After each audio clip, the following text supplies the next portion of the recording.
students from all these different ways of Right. representing. Youth participatory action research. Yeah, Yeah. you can Yeah. really get some good feedback for school planning. Okay. So can you think of any other population that would really be directed toward, or youth organizations as well? Because see, most of these organizations, youth-led organizations, youth-led organizations.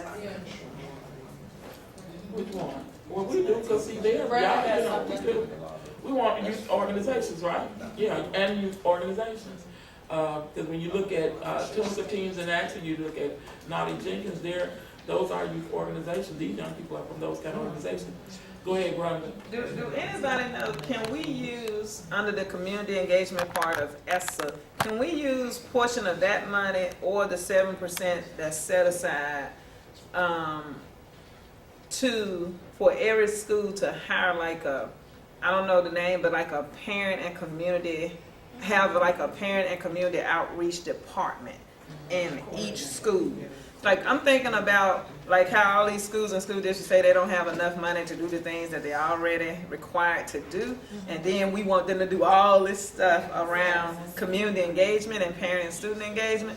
But it would be nice if each school could house a specific department that focused on the parent and community outreach part that was integral to every school. And I don't know if under ESSA, some of that money could be used to hire people within a school. It is identified, especially when it concerns historically underrepresented groups like English learners and so on. The trick is, from my recollection, and I'm happy we can follow up for sure with you on that, but it falls heavily under Title IV in terms of money, and that money is in question right now in terms of whether or not districts will get it. So we want to try to figure out what is a sustainable option if that money could, go away, even if they do get it for 1 year to be able to. Because that would be ideal for us to push for. We know some schools have parent liaison, but they're very limited in their outreach and what they can do. But what if a school had a specific department that was made up of hired people, a hired number of people, that's what they did and made sure that parental and community engagement was an integral part of the everyday life of the school. And they could hire parents. And that would be awesome. And maybe we should promote that and push for that inside of. So let's put a this. pin by that, because as we go through this document here, one of the end goals could be that development of ultimately whatever they're calling this internal team or whatever, is at some point having that as a part of it. So please put a pin in here, and as we move forward, let's see where we can incorporate it, even if it's some kind of a footnote or something that we could put there. You, Linda, and then Tony. Okay, so in New Jersey, we have a parent and family community engagement department out of the school district, and they use Title I funding. Title I. Title I funding Title for I. parent and family engagement, because our district is 95% That's right. Title I children. However, they don't run it the way it's supposed to be run, because they are employees of the district, so they're not going to tell the parents but so much. So, even though that department is there and they're functioning, they're not doing what they're supposed to be doing and engaging families on critical issues that's in the district, because they're paid employees. So we have to find a way to, But Title I is the money that can be used, and it can be used, and it is being used in And I other think we should places. also look under that Title IV, check out that Title IV. Yeah, Because Title we IV. have multiple pools. Right, yes. Yeah, because Title III also can be used, there's certain allowable funds under many sections. It's just the Family Service Center grants are under Title IV, they're specifically what we're talking about. So as that pen though, as that pen we're talking about, putting under developing parent and community outreach, department, could be a part of this, because this is just a handbook on how to do it. Okay, Tony, who? Tony and then Cameron. Tony, All right, so Cameron after Tony. So that's in schools now, where you have that parent liaison. But the issue comes down to, and I think this happens in a lot of organizations, comes down to power. Right. Yes. That parent liaison is at a point where You get a blocking point with your administrator. They're designed to come in to help if a child is out. That's right. They're to go to that child's house, find out why that child is not there, and to be that bridge. But that person does not have a lot of power within the school system. Right. Because Zero. most of the principals don't Yeah, let them have so that. then there's funds, as we're talking about Title I funds, that are set aside for that person. In fact, yeah, they're set aside, but there's such a closed, it's closed, you don't know how those funds are supposed to be utilized for that. Yeah. And see, this is not- Okay, then we got Cameron, then we got Betty. And then who was that? That was you, Brenda? Did you want to follow up to that? Because I want to say something what he has. Yeah, and I want to say something. Hold on. Cameron, did you want to say something different from what we're talking about now? Probably just me checking in Oh. on this conversation Good. in general. Okay, and then I'll come back to Betty, Al, and. But, and this is probably like more of a personal understanding, Sure. so I can frame it locally when I get back.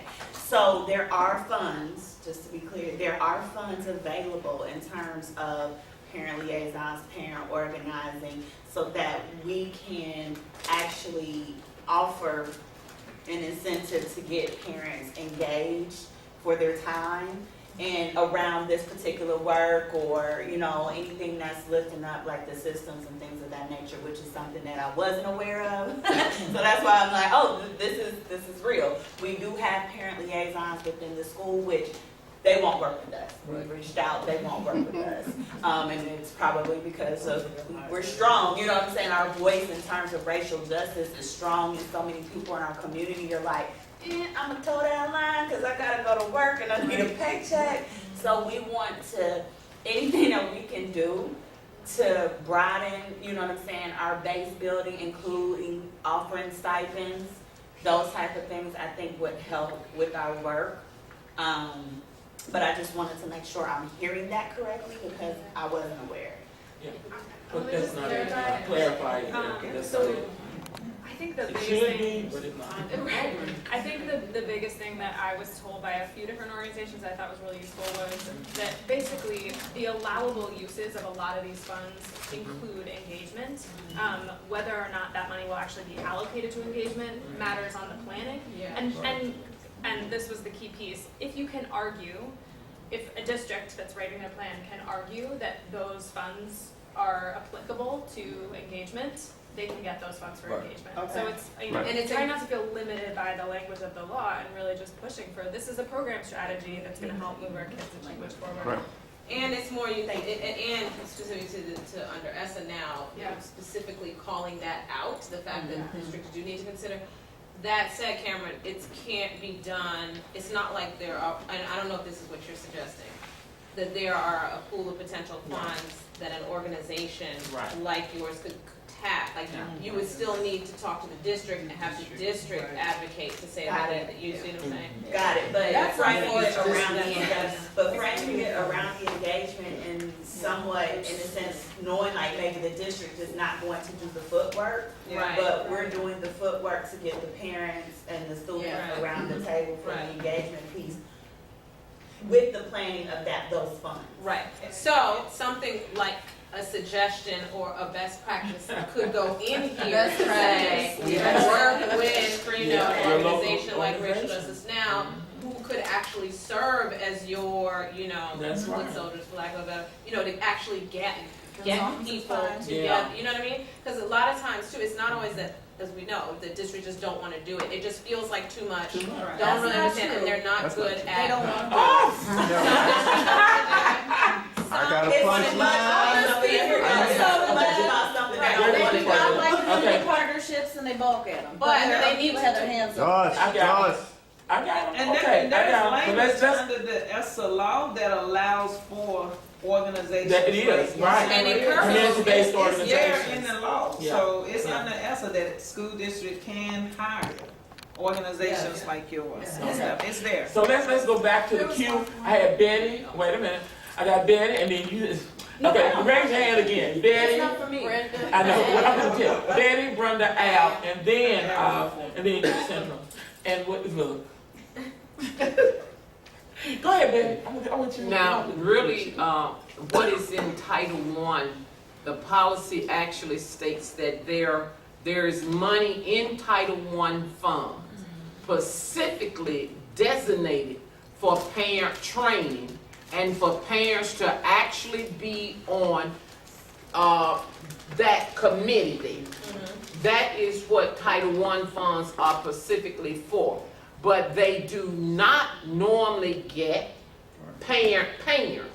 They normally get, when I say parent, I'm talking about someone like us. They normally would pick a teacher that is a parent, because that teacher is not going to come against whatever it is that they actually have put out. But Title I fund is specifically for parents and for parent training is what it is in there for. But of course, we know that, I can speak for my district, that actually do not do it, nor do they actually get to the point of having a parent on that group. They normally would choose teachers.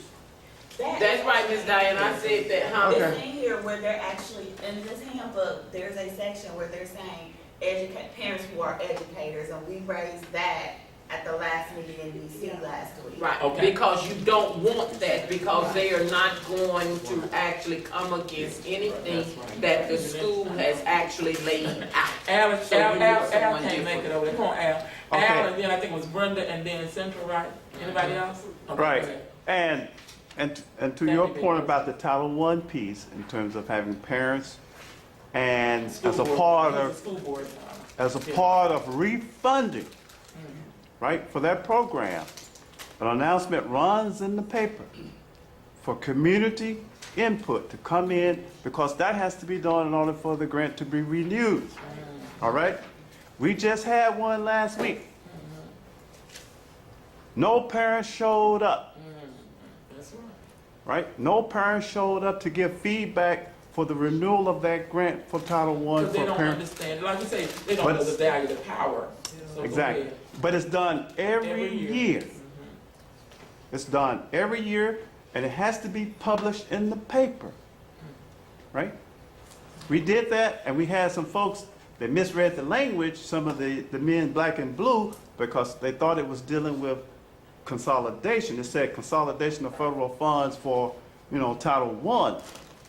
They thought it had to do with the one on the Montgomery County consolidation piece. They showed up, and they was out in less than 2 minutes, right? But no parents showed up. So let's flag in this document, when we talk about parent engagement or engagement, then the district has to have something in here Right. that speaks to things like making sure that they know where those opportunities are and participation areas are. And I say, as we go through it, we probably have it in there somewhere, but I think like he's saying, most folks don't even know when they see it, because you're right, they have to publicize this federal stuff. They have to publicize when those meetings are being held, and they're usually around the end of the year, getting ready for that grant to get approved, okay? So somewhere in here, Al, keep that in your mind, that we can definitely flag it, okay? Was that Brenda this time again, and Central, go ahead. So I'm gonna pass on my idea, because a lot of folks have said it, but I just want to remind people of something. Okay. Remember, locally, we're gonna have to organize to get what we want. Exactly. So we're gonna have to organize to make sure if we want a parent who's not a teacher in a school, that we're pushing and organizing and demanding that. So that's my only comment. And there's somewhere in here, I think that she just pointed out that we need to at least have something in here that makes them think that that's the way that it should be. Okay, go ahead, Central. Okay, I just want to know, like, where can after-school programs and tutoring, where can it go into the program? Oh, wow, okay, because see, that should be, well, there are after-school programs that folks have, some churches have them, some daycare centers have them. So if that's not represented in here, then that's what she's saying, how do we look for people which one these would go under, going back to this, yeah, okay. Because your organization has an after-school program. That's true, yeah. Okay. Family and community organizers, Okay, local parent, family advocacy groups, they would come under. they would come under that. Okay, good. Okay, so let's move on to part 2. Take us to part 2. Okay, engaging around improvement. The content of part 2 provides a synopsis of a few key areas around that are important to LEAs and stakeholders: understanding, discussion, and strategic planning, including specific legislative requirements for LEAs, opportunities for innovation and partnerships, stakeholders to prioritize, and additional engagement resources. Keep in mind that while each of these are important topics of discussion for all stakeholders groups, some constituencies may have differing priorities and interests or needs additional context and support in order to most effectively share their perspectives on and recommendations. Okay, so that's just a guiding piece there, how we're going to look at this part of the document. So I'm going to give this to you now, and what I'll do is we'll refer to whatever the changes are that we want to make. Okay, just keep up with the pages, everybody. That sounds great. So let me just note that this section is basically, we're shooting for about a page on each issue area, and each issue area is kind of like a strategy, a program strategy that a district or school could invest in their planning process. It is not exhaustive at all. These were some of the priorities that came up over the course of the last many weeks. So feel free to add, though note that we don't have a lot of capacity to add too much. But I think, for example, after-school programs feels like a pretty big gap to me. Yeah, I think so. And so, and there's ways to include maybe in some of these sections or others, some of the other program strategies. So, given all of that context, hold on just a minute. Yes. So she wants to say one thing before you start. I know, just That's was fine. thinking about adding, supporting children returning from the juvenile justice system. Mhm. Which I thought was huge. And one of the things I think that has been highlighted, we kind of talked about last night as well, is making sure some of the things that we bring out now is threaded throughout. And so Yes. we need you all to highlight what those pieces are and just make sure they get threaded throughout. Okay, Diana, go ahead. So I have to step out for a minute. Oh, sure, go ahead. But, to take care of the logistics of the food.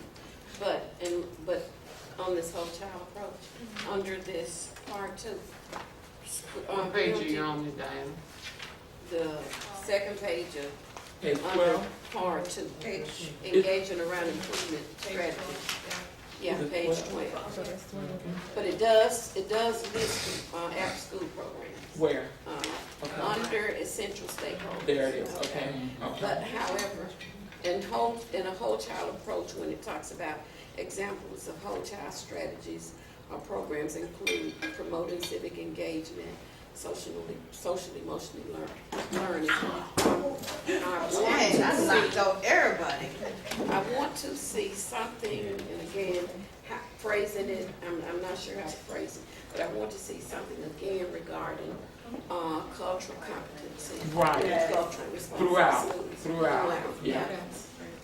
Can we, Okay. I know, so the conversation is how much do we expand in this particular document in terms of being very specific.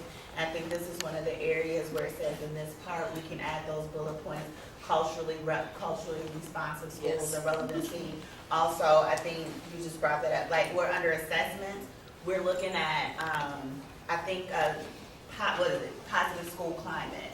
So kind of being more specific about what the needs are of our kids, and I think that just goes across the board in any state. Like, it's specific but general too. I also think with the social emotional learning, again, it's focused on the children, Yes. and that it's not culturally competent, but the social emotional learning needs to be on the development, the social emotional learning of the teachers to work with students. Yeah. Because CASEL as a product by itself does not have any race, cultural relevance, any of it embedded in it. Wow. Anybody else? Okay, go ahead, Mama. And I do think that there should be special emphasis, and the children of incarcerated parents should have a special focus on them, because many of those children not only end up in the foster care system, but they end up in foster care system Yeah. that is outside their normal and cultural environment. And many of them live with grandparents or extended family members. So they're often challenged, even more so than children who are traditionally in the foster care system. And that's the reason why the fair housing component is so important. Because a lot of times when children of incarcerated parents, if you have a family of 4 or 5 children, and you want to keep that family together, and I think this sister can probably speak to it better than any of us. You want to keep that family and those children together, and they go into a household that may already have 4 or 5 children.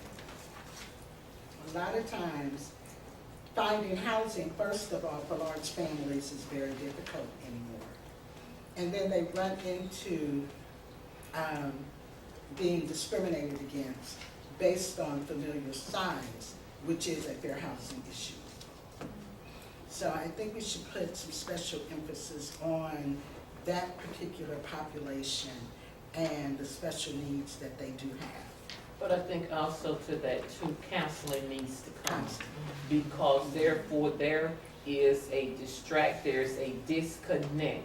And then therefore, when we are talking about the development of the whole child, then therefore we don't know what type of drama or trauma that child may be going through. Yes. Okay. So therefore, counseling needs to be along with So let's look at essential stakeholders, and we still can go back up. But I think what you all are talking about now is it falls under here making sure we got the right people, you know, internal to this piece to deal with the things that you talked about. So the fair housing definitely. Let me just say too about this essential stakeholders piece that we're trying to highlight the folks who are closest to this issue, so it's not going to be a comprehensive list. Sure. But that also lends itself to, you'll see, you know, community-based organizations that support students, youth, and their families. That's a really big bucket. So we've tried to give good examples. So where you can give us, you know, examples of big bucket folks. This is an area where we need to be specific about Black children. Yeah. Race needs to be in this section. Okay. Data backs that up. Public health professionals. So is that too broad, or you know, does that include mental health, or you know what I'm saying? Does that include mental? Because I think what they're saying, we've got to include mental health there. Mental health and the public health. And this was specifically, and I don't know if it speaks to it, but the Department of Human Services, I think, has to be a part of this specifically. Because for one thing, we got to bring them into more into the service providers for these kids. Okay? Department of Human Services, DHS in most places. Okay, one of the things on page 12 that Ansel brought out, he said the feedback in this section is for stakeholder engagement. So he says include a bullet point that points out suspended and expelled students as well. Yes. Students who are pushed. And changing, this is a point that he made that should go throughout. Yes. I loved it too when I saw it. Foster youth, it's changing foster youth or foster care youth to students experiencing foster care throughout. Change it to that. Students experiencing, Foster care, homelessness, and involved in the process. Capture those. Yes. And so under that what we talked about, we needed back under here, the first piece that we brought out and said it's gonna be a youth component. Then we gotta include these youth as a part of that. What we talked about in our stakeholder, you know, on that page, where we got everything listed, that's a good way of labeling who those underrepresented, that Nita was talking about, this would be them. That's right. I think Take away the stigma in it does. the Okay, so I don't think Marlene had anything on this one. Now, is there anything else anybody sees for this particular section on page 12? Now, those questions that you had at the bottom, what information about Title IV's 21st Century Opportunities and others would be important? And I think one of the things is, okay, you got some people with their hands up, okay, Central, and who else? Okay, go ahead, Central. Okay, I had a question for these central stakeholders, like for parents who have children that need help with addiction, like they smoke, have a drug problem. Where could they, like get help or anonymously or something like that? Should it Something non-punitive. Yeah, I think she's trying to process it. Yeah, I I'm just know. trying to, yeah, I okay. think with the, Okay, Cameron, go ahead. I think with that piece, it goes on both sides. Students, you're just, I think, impacted by drug and alcohol abuse because Yes. the student might not necessarily be the student who's the user, but that doesn't necessarily mean that they're not impacted by Right. drug use and abuse because their parents Yeah. That's may right. be in that cycle. Yes. So if we're talking about engagement, are we just looking at, when we're saying essential stakeholders, are we just looking at parents? Or are we looking at representatives of a group of people? Because if that's the case, we can just say who's impacted by it. Right, that's right. But then also one other thing on the list around requirements, the restorative process. We list positive behavior supports. Yes. We We don't. do come back to that Restorative specifically, stuff. restorative practices and inclusive discipline practices, in its own Okay. issue brief on social emotional learning, but we might break that out, so. it's a good Yeah, note. right there. Okay, go ahead, Ramona. Can we go back a little bit to the substance abuse? I think this may give us an opportunity because substance abuse is such a critical issue in our communities as a whole. And these children live in those communities that are most disproportionately impacted. Although now the opium crisis is more, now other folks are starting to feel, but we've been fighting for decades. But, so maybe this gives us an opportunity through this process to address the critical need for community-based and place-based substance abuse treatment programs in our communities. There you go. That's what As we address the whole need of the children, of the child. So I would like to see where the local LEAs come out of their silos and become a part of the overall community.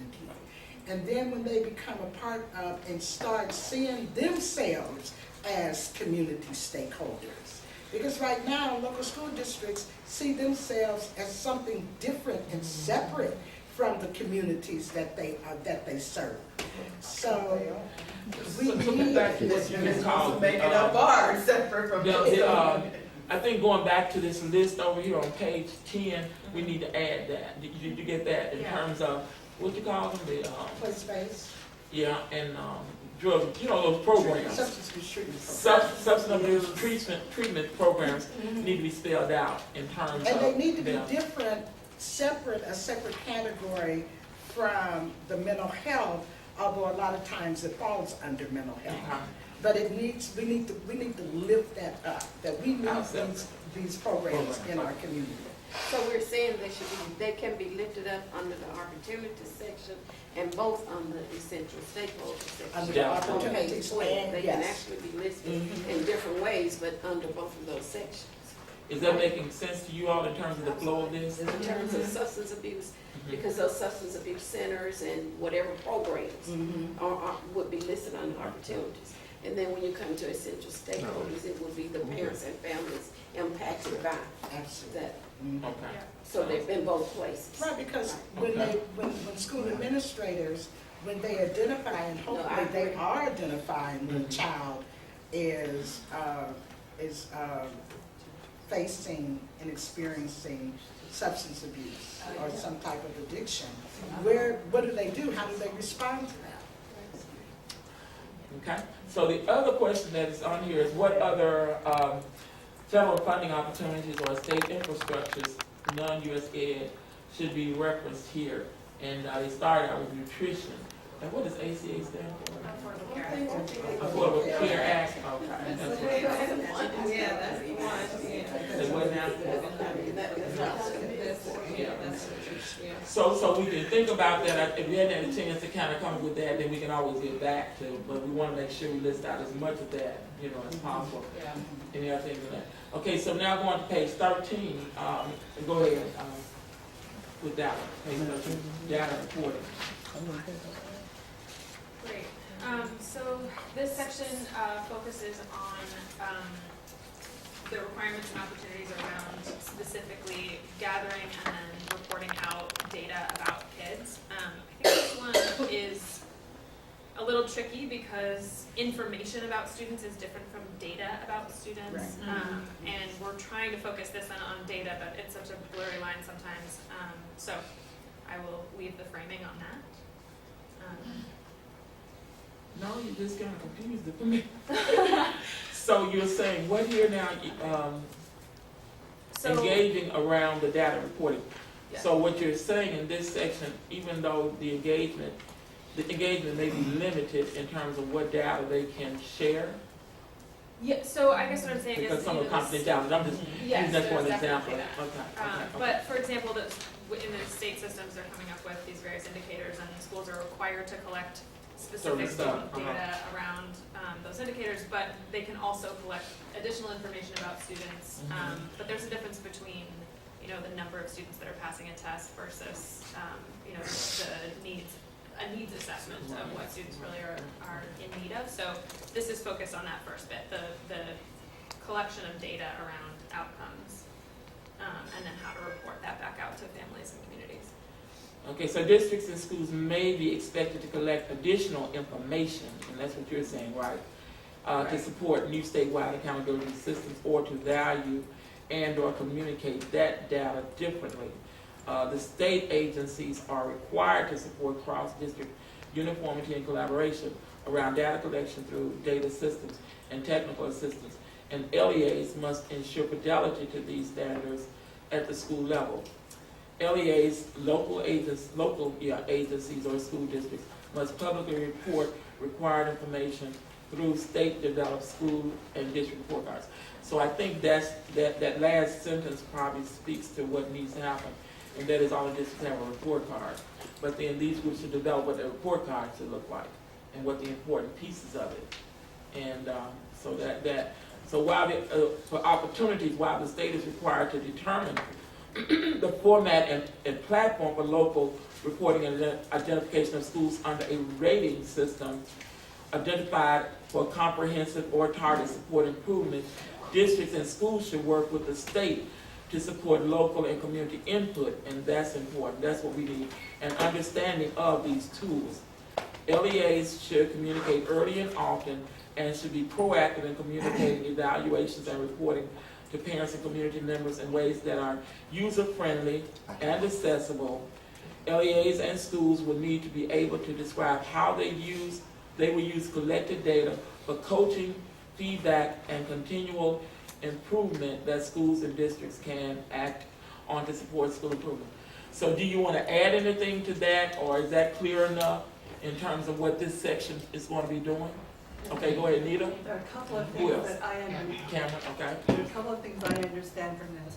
One, the LEA is supposed to explain to parents what data is being collected, why it's being collected, and how it's being used. So that needs to be kind of constant education, not just drop it in. Right. Yeah, Okay. So Okay.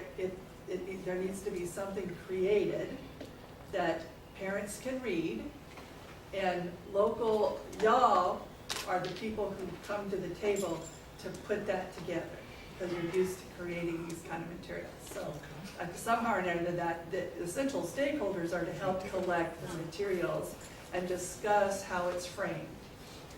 Because parents don't trust the data. They don't understand why it's data. They don't think it's safe. And so I think that's what they're really, I think, how I understand it, that's what they're really trying to do there. And the other piece is that you, and we said it earlier, it all can't be web-based. In the Delta, folks don't have access to the internet. So there needs to be a way, more than one way, that parents and stakeholders get this information. And we can say, i.e., town hall meetings Right, or yeah. regular, community processes Right. where they get it along with the web-based, but I think you want to spell it out that it's something more than technology. Yeah. Okay. Yeah.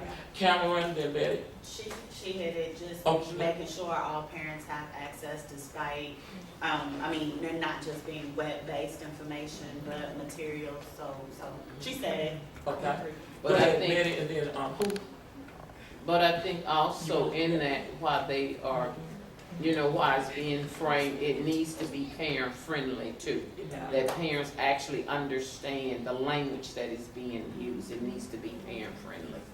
And it could be in, our little yellow spot here, that you could be checking with the community organizations.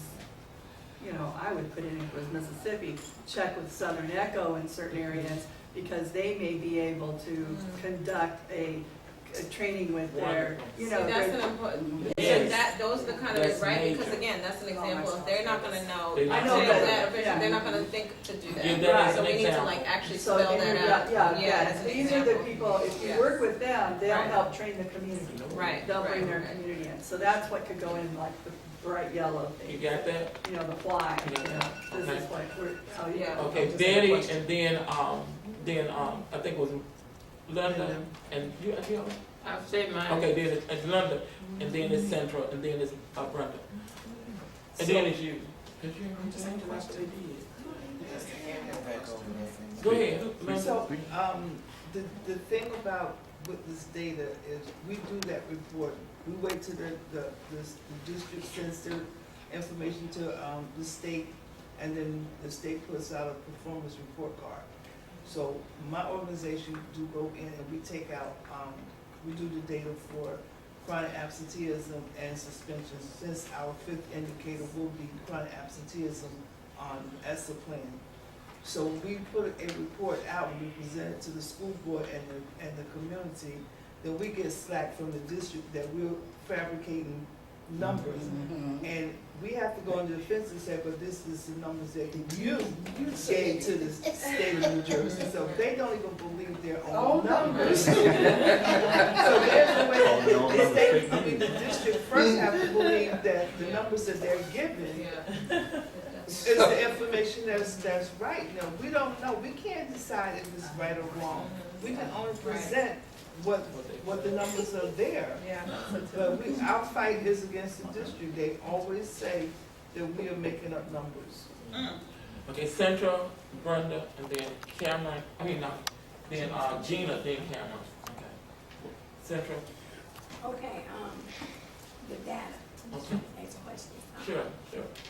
Can the data be used for students who failed the test, the state test, and will it make a difference, like, if their grades were good throughout the school year, but then the test comes and they fail the test? Can they go back and look at the grades throughout the school year?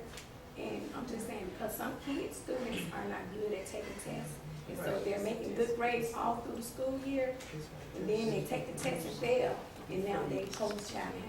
Now, for Mississippi, one of the things that they did, 2 years ago maybe, they did start all of these alternative ways of student passing. So that is already there. So if that's something you need to think about and know more about, let's deal with that. Well, because maybe they are, and with the law coming out, with this article coming out today, that the testing process has been, I guess, tainted, then there's gonna be some other changes that come along as well. But I think what you make is a good point. Another piece in here Okay. is to have students understand how to look at this data, how it impacts their ability to graduate. So I think that's where you were coming from.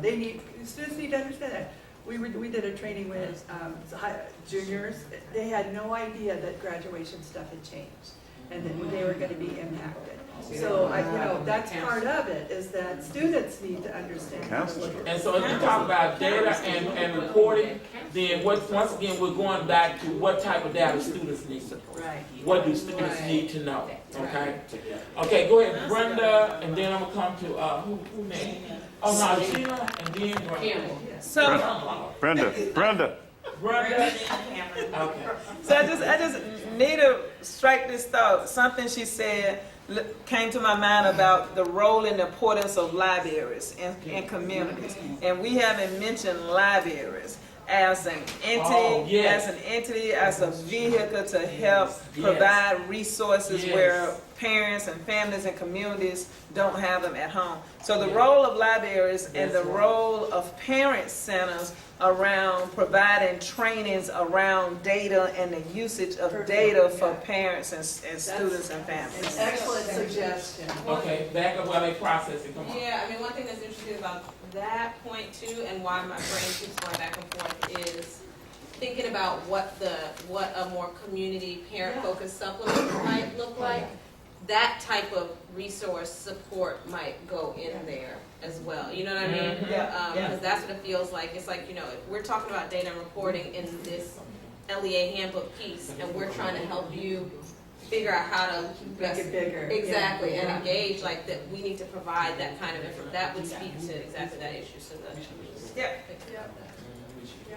Gina? Oh, so, I think I just had a question about data. Because, oh God.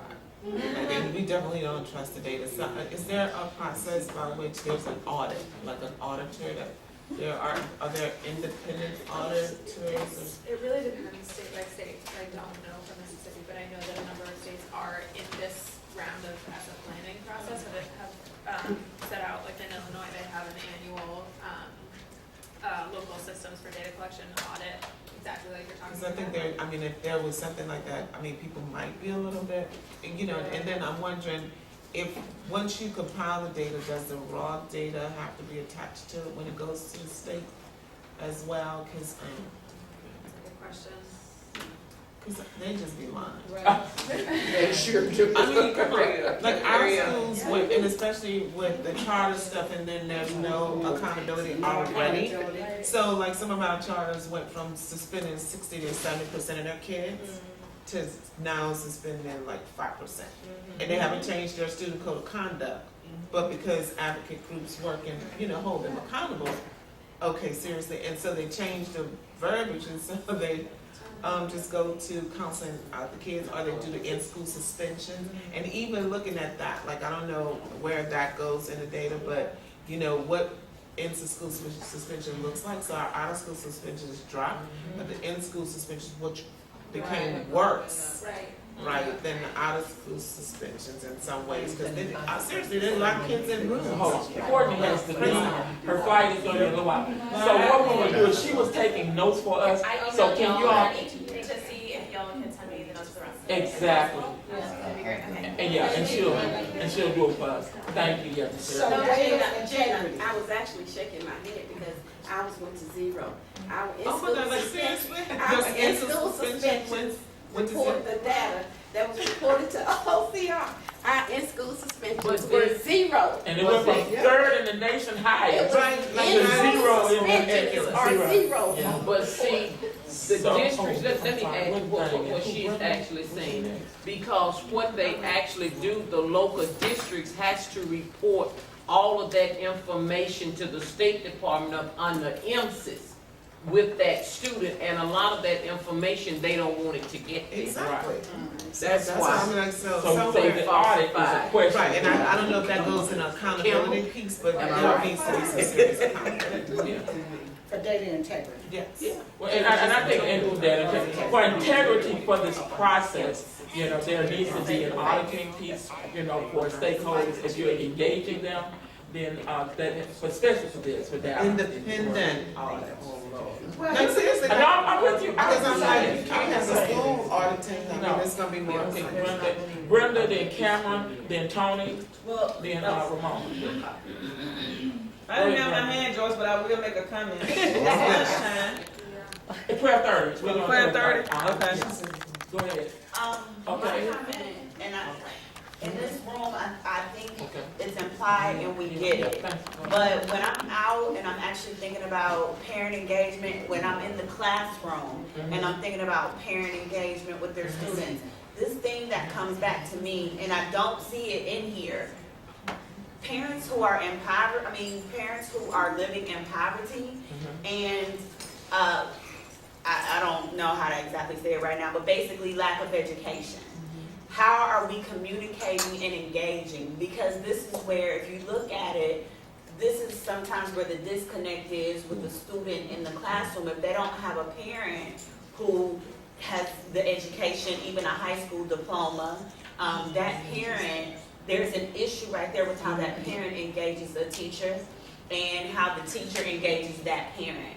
And I don't want that to be implied that all parents get it or all parents are a part of this process, when I think there definitely should be some type of targeting parents that come from that type of background, that type of demographic. I don't want that to be assumed. And again, this is something where how do you communicate? How do I, as an educator, communicate with this type of parent? How do I empower this type of parent? Because I think these are the parents we're going to champion. People who have that education, people who have post-secondary education, we're going to champion for our kids.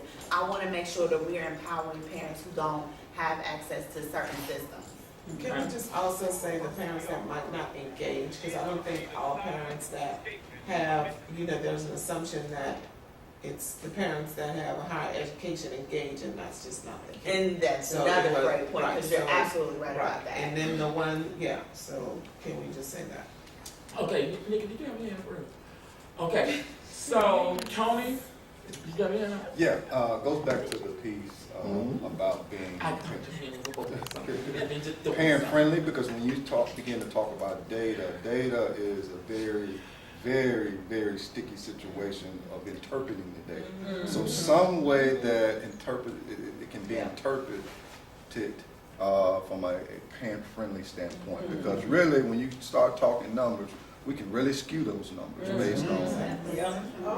based on things, simple things of just let's just move this or not report this, and it makes it look good. So something that helps, I'm not even going to say the parent, I'm going to say the educator, because sometimes being able to disaggregate that data is an issue for us to understand. So something that doesn't have to be elaborate, but something that helps the understanding of data, because that's a whole. And how does that data help you as the parent of your child?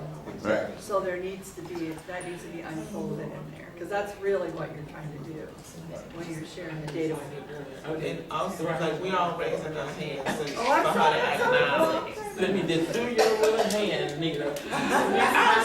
We're gonna get me in trouble. See, you been getting me in trouble over here. You keep on giving to her, and we raising our hands. She got it now. Okay, go ahead, Gina.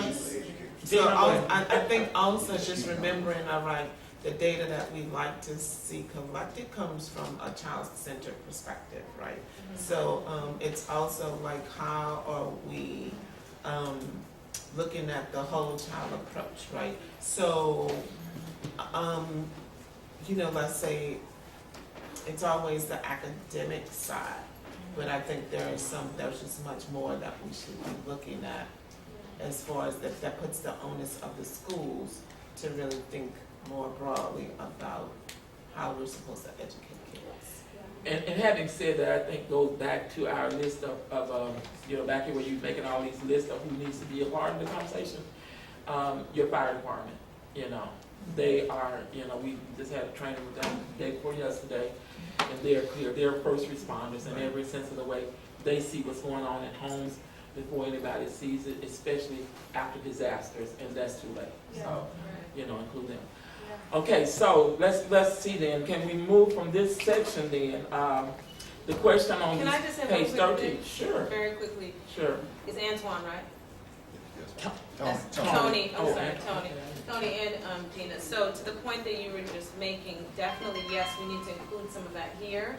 But going back to this idea of developing some sort of supplement that can support a parent or family member in knowing and understanding what kinds of things they should be asking about, because the district report card is gonna, is gonna be what it's gonna be, and to a certain extent, we hope that parents and families are engaged, actually like develop that, but there are certain things that parents and families need to be empowered to do and know and ask when engaging on this information, and I think it would be valuable to put some of that stuff that you just included in some sort of resource for that. So that's, again, just bouncing back and forth in terms of the information. All of this is incredibly valuable.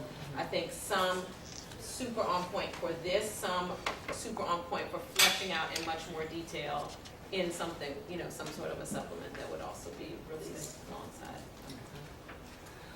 Okay, so at the very bottom it says, what additional opportunity, I'm on the wrong page. If appropriate, how we can better further describe educator equity plan implementation and strategies here. What are additional resources we might include in this section? And I think part of it is what you just said, fleshing out, because I think we've thrown out a lot of things that can fall in different places. Yeah. And I think that's why the discussion is important. Okay, so let's go to page 14. Okay, so the next part of this goes into assessment. So go ahead and take us through this part. Just helping us with the framing of it. Sure. So this is social emotional learning and discipline practices, which we've gotten some feedback about breaking out. So Oh no, were you on Oh, that? sorry. 14, page 14. I skipped one. I'm sorry. Okay. Assessments. This was focused on what districts and school leaders need to know about required assessment programming, sort of explicitly, though I think there's an opportunity to include other assessment options for schools. We did get some feedback that implying that there should be additional testing was not a good way to move this, so we've kept it strictly to requirements.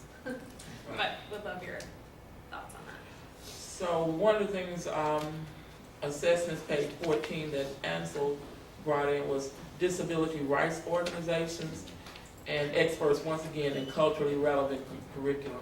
Where is this? I'm sorry. No, Ansel sent it in as a The essential change. stuff. I mean, what section? Oh, I'm sorry, are he we just on? put it under assessment Okay. on page 14. Mhm. Oh, probably an essential, he meant for essential stakeholders. Yeah, Got okay, it. so for stakeholders, disability rights organizations, and experts in culturally relevant curriculum. So, Yeah. so my thoughts about assessments again are just heavily based on like how children are testing, which as someone mentioned earlier, like some kids are just not good test takers. But then also part of education and around the whole child is also are children like healthy and happy and ready to take on the world after they leave. Like, so is what kind of assessments are we doing from on that kind of looks at the schools, that kind of holds the schools accountable as to what they are doing from that holistic approach, right? And again, like all the assessments are always on the children, and if they then are not passing these tests, that makes them feel really bad. But then there's no onus on the schools to have made sure that they were ready. And so like what are the schools doing to make sure that they're ready? And we already understand that teaching to the test is not really working, and especially if the test scores is good. So what are the other things from a school perspective in regards to, because I would like to see if they're culturally, all of those other parts, and then holding the system more accountable to making sure that they're actually educating children. But I Okay, think Eddie, and then also, Tony and Cameron. but I think also to add to that is that whatever subject is being taught, is that teacher qualified, Exactly. highly qualified and highly certified in order to teach that subject. Exactly. Also, how is it that the teacher can be creative inside of that classroom of knowing that if there's a child there that does not understand the way in which she is delivering the subject, how is it that it can be broken down in order for that child to actually understand then what it is that he or she is saying?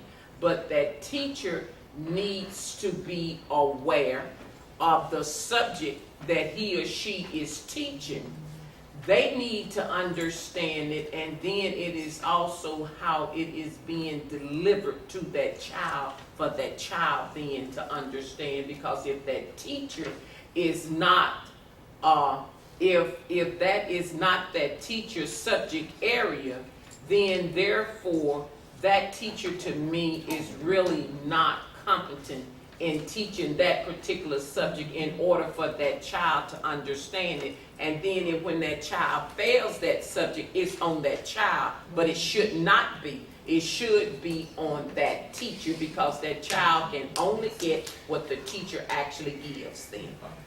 So Tony, Cameron, and then Gina. Okay, go ahead, Tony. Something, the earlier statement I was making, left out, was this whole idea of where do we start? Because what happens is, I think there are a whole bunch of ideas, but there's no connection along the line. These are individual ideas, but how does assessments connect with data and reporting? How is this all connected? And I think we lose, or we focus in on certain parts, we focus in on them. We don't see the connection on how all of them work together in this whole big idea. And I may be throwing too much out there, or it may not make any sense. No, it's making total sense, and I think it has come up before, because we had just this list, and people are like trying to make sense of like all of these different areas, what do they mean, and how are they more broadly connected? I mean, how would you respond to that in terms of how we, I think we kind of came to the fact that these are strategies that districts and schools should be considering, and they're important, but how do we do better about making the connection? Otherwise it feels sort of like there are these random areas. Well, I think your document, and I think you just have to be focused on what the purpose of this is, okay? Right. So the first thing is, you're telling LEAs how they need to have engagement and giving them ideas about how it can be done. And some of this is going to be different in different places. Some pieces of it may not be.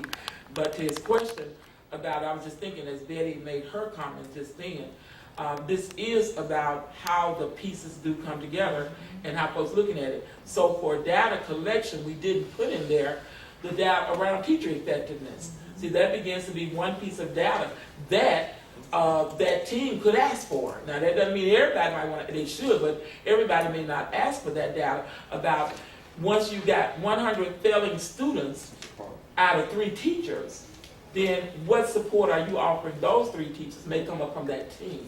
So there is a connection, and I think the connection is made from the team, but you all are creating a document that provides some kind of guidance about how to get people in a room to get what they need that improves education. Very broad, but the connecting pieces may look different. So then it's not going to be a straight line that everybody do, but people may take the same different paths, but end up improving their schools, with the community being at the heart and center of what that plan needs to look like. And so what we're trying to do, I think, is put out there as many options or opportunities that people can find themselves in. Like Marika said, some of the smaller districts, some of this may not work for them, but then a larger district it might, but they still have the opportunity to figure it out and suit it for themselves. So thanks for asking that, because it does bring us back in terms of the focus of what this document is for. And that is to create a team of folks. Every district needs to create a team. And they need to be able to look at what's going on in their district and pull it out. She talked about chronic absenteeism, then that may be some data. Okay, who's being absent? Then we need to find out why.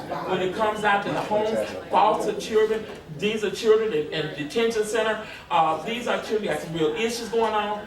But it creates a possibility for just, if it ain't but three things they want to look at to improve, they can go there. You see? So, makes sense, yeah. But I'm glad you brought it out, because it just helps us to center again on what document we're putting out there, but also helping them to make the case from a perspective that makes sense to folks like us. Right. In a room, Let me let Ramona, and then you're going to come back though, but Gina said she did. It was Cameron and me. Cameron, Gina, and then you, Ramona, and then come back with your thoughts around it. You good? Yeah. Good. Come back with your thoughts. Okay.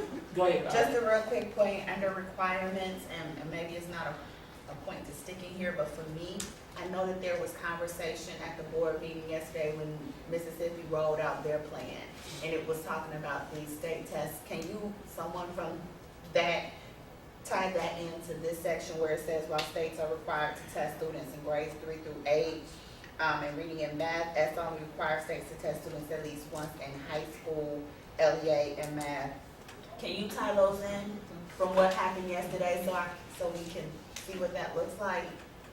Okay, what they were saying was, we do Algebra 1 in the state, but they're saying that they also are required to do general math or whatever that 8th grade math is. Both of those are tested areas, meaning that the general math is a state test, and then the Algebra 1 is a state test. And so what they're saying is, if a child takes Algebra 1 in the 8th grade, they're going to use that versus having to test twice. But then they will be able to go to Algebra 2 for the next state test if they've taken it there. If a child took general math, then they will take Algebra 1 state test in the high school level. Okay. And So, is this basically what this section Yeah. right now is talking about? Is that how it looks when you're putting it into your state plan? Is that an example of what that looks like? Yeah, that's kind of, I mean, I guess I you could think say it that's is. the I kind think of that was framework at that once in states high are supposed to school. use, and then they'll get more specific in terms of how they make those, nuanced decisions or Right, whatever. right, But right. yes, this is This is that. the I think framework so. for that, Okay. basically, I yeah. think so. Thanks for bringing that up, though. And so yesterday, Now, who's next? Wait a minute. Uh, And you do it every time. See, you get me in trouble. Every time And it's then her. And then her. And then the raising. And that was Case rolling. All right. So I guess the assessment made me think about, like, we always talking about biases. So I would love to see some sort of assessment, teacher and school assessments around like implicit, explicit biases. And that would, because I know if I was a concerned parent, I certainly want to know, and that could go somewhere on the report card. Like how I want to know who's teaching my kids. Yes, yes. And then also, If the teachers oh God, I got wasn't, stories from New Orleans, but I'm not gonna go there about the little crazy racist people that's teaching our kids. But anyway, then also some sort of evaluation process for like parents and students to evaluate the school. I think that would be hugely important for their input to be on the type of education and having that. I'm sorry, evaluating the schools on how well they are implementing assessments. No, I mean just an evaluation about a bunch of different things. Like you can also just talk about like the Culture and teacher, like climate. culture, the school climate, some sort of way to give their input that can then be part of the data collection and assessments. Because I mean, if again, this goes back to being about the children and the families. So it's like if I'm the consumer and I'm receiving a service, which the school should be offering, Yeah. like, are you meeting the needs Right. of our families and young people? Okay, Ramona, and then, go ahead, you want to clarify? I just wanted to address that one of the things that we do in this document, in this new part 4 that we've written that needs some work, but is to address a needs assessment process that then goes into creating values and priorities that then moves to budgeting. And I know that process often happens just, with the internal team as just LEA, but that needs assessment is supposed to include things like a evaluation. Needs assessment for the schools? And So it that's might include, a survey given to parents about what your kids need, what you see does wrong with the school, to gather more information. And we should just be more explicit about maybe that in that section. Right. Though I don't wanna just silo it there. Yeah, because I mean, the needs assessment just kind of rubs me, because it always goes from a negative and from the family, opposed to, again, putting all of the schools for doing what they should be doing from that perspective, from a youth and a parent perspective. Okay, Ramona, Nita, Linda, and then Cindy. I want to lift up Tony. what Tony was saying as far as the data and how data can be manipulated and compromised in order to get the end result of what the person that's collecting the data may want. And to give a good example of that is on attrition rates. On attrition rates, because a lot of schools, because they are funded based upon butts in the seat, right? Yes. So if you have a high attrition rate, and those children are moving every 30 to 45 days. That will tell you. And that's why the data of how the data is being collected is so important, and what type of data is being collected. Because a lot of times they don't count the attrition rate. Right, and I think that's important to lift up. Okay, so Nita, and Nita, it's your turn now, and then Centra, and then London. So a couple of things, going back to your question about framing from how the board had that discussion yesterday, there are two things that are going on with the new assessments that ESSA was happening. One is trying to get rid of testing. And so when Mr. Franklin said, I want to get rid of the testing in high school, I want just the ACT. No. Some states can do, I mean, ESSA is allowing states to do that now. And the problem with it is, and it's unfair because students have been taught now with certain standards. And that ACT doesn't cover those standards. So states who are going to do that are really harming their children again. Because that ACT, if that's going to be used for other kinds of requirements, and the ACT testing company said, no way are we going to go back and change our testing, to accommodate the standards that your kids were done at. So I think it's important that parents understand that piece. And then the other thing is making something about opting out. Because in some states, parents are letting their kids opt out of testing, and you have to understand that what happens is, like in Mississippi, the school, if you don't meet that 95% threshold of the kids being tested, the school's grade drops. Right. So parents need to understand that, okay, you're going to opt out of testing, oh, you've got the right to do that, but when you're looking at how schools get graded, understanding that if we drop below that 95%, our school grade is going to go down, and so you need to understand that that's what you're doing. So those are policy issues that if you're going to do one, you got to make sure you're right with the policy. And I think the other piece to that side that she's talking about, that also will affect the federal funding. Right, yes. So I think there needs to be a little bit of an explanation in there about that for parents to understand that if you're letting if the school's opting out and doing an ACT, it's not, because it's an equity issue again.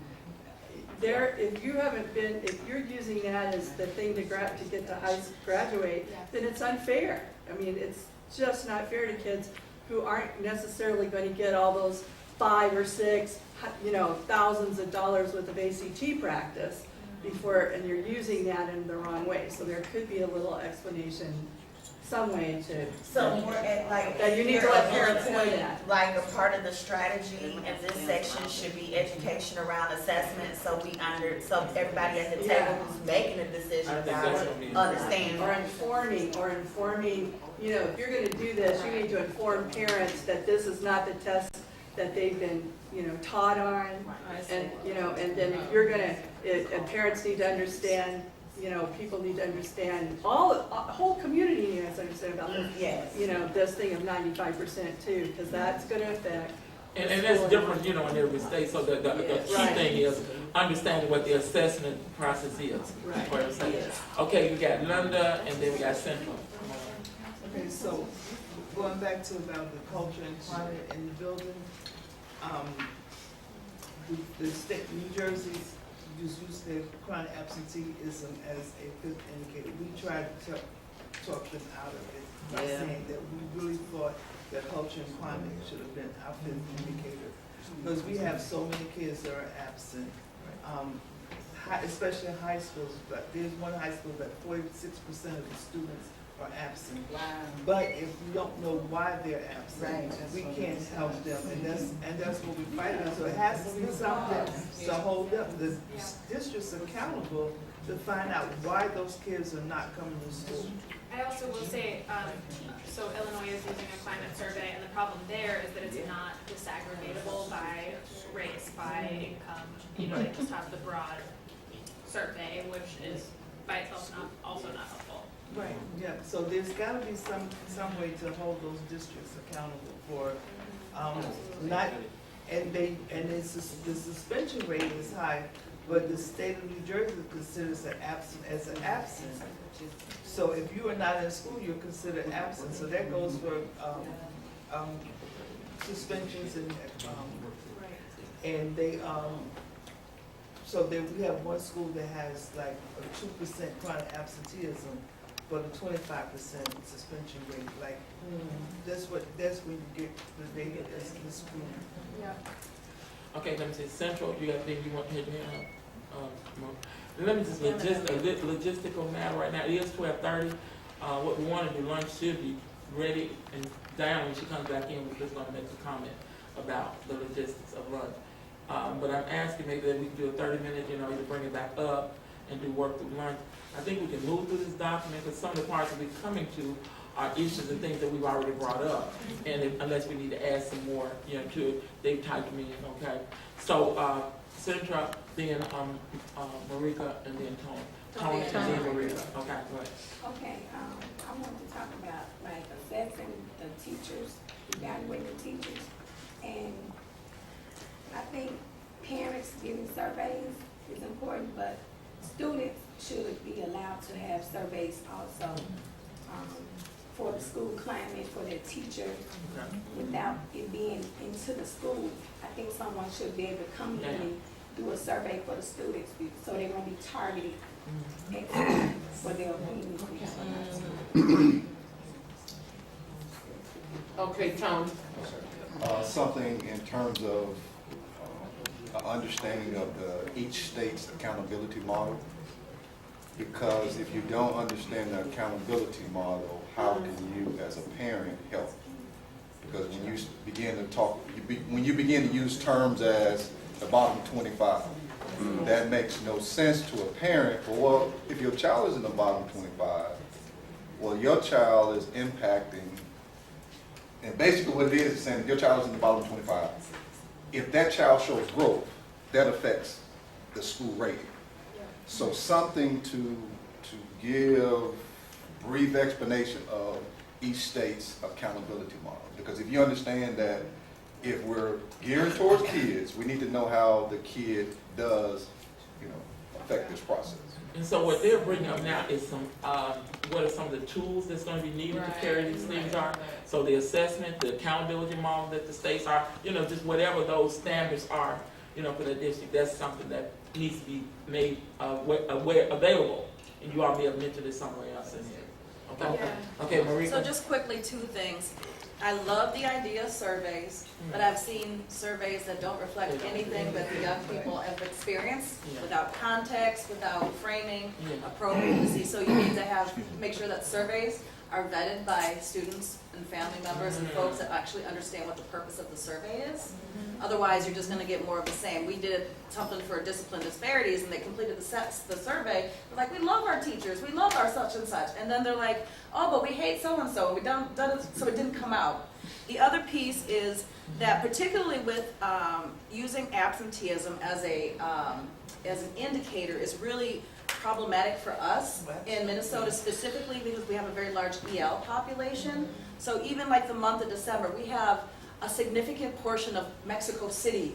They all leave at the same time for an entire month. That's right. And so that how it shows up. So these absenteeism things really do not have the cultural lens of to get at what is the specific around that. I mean, or disabilities.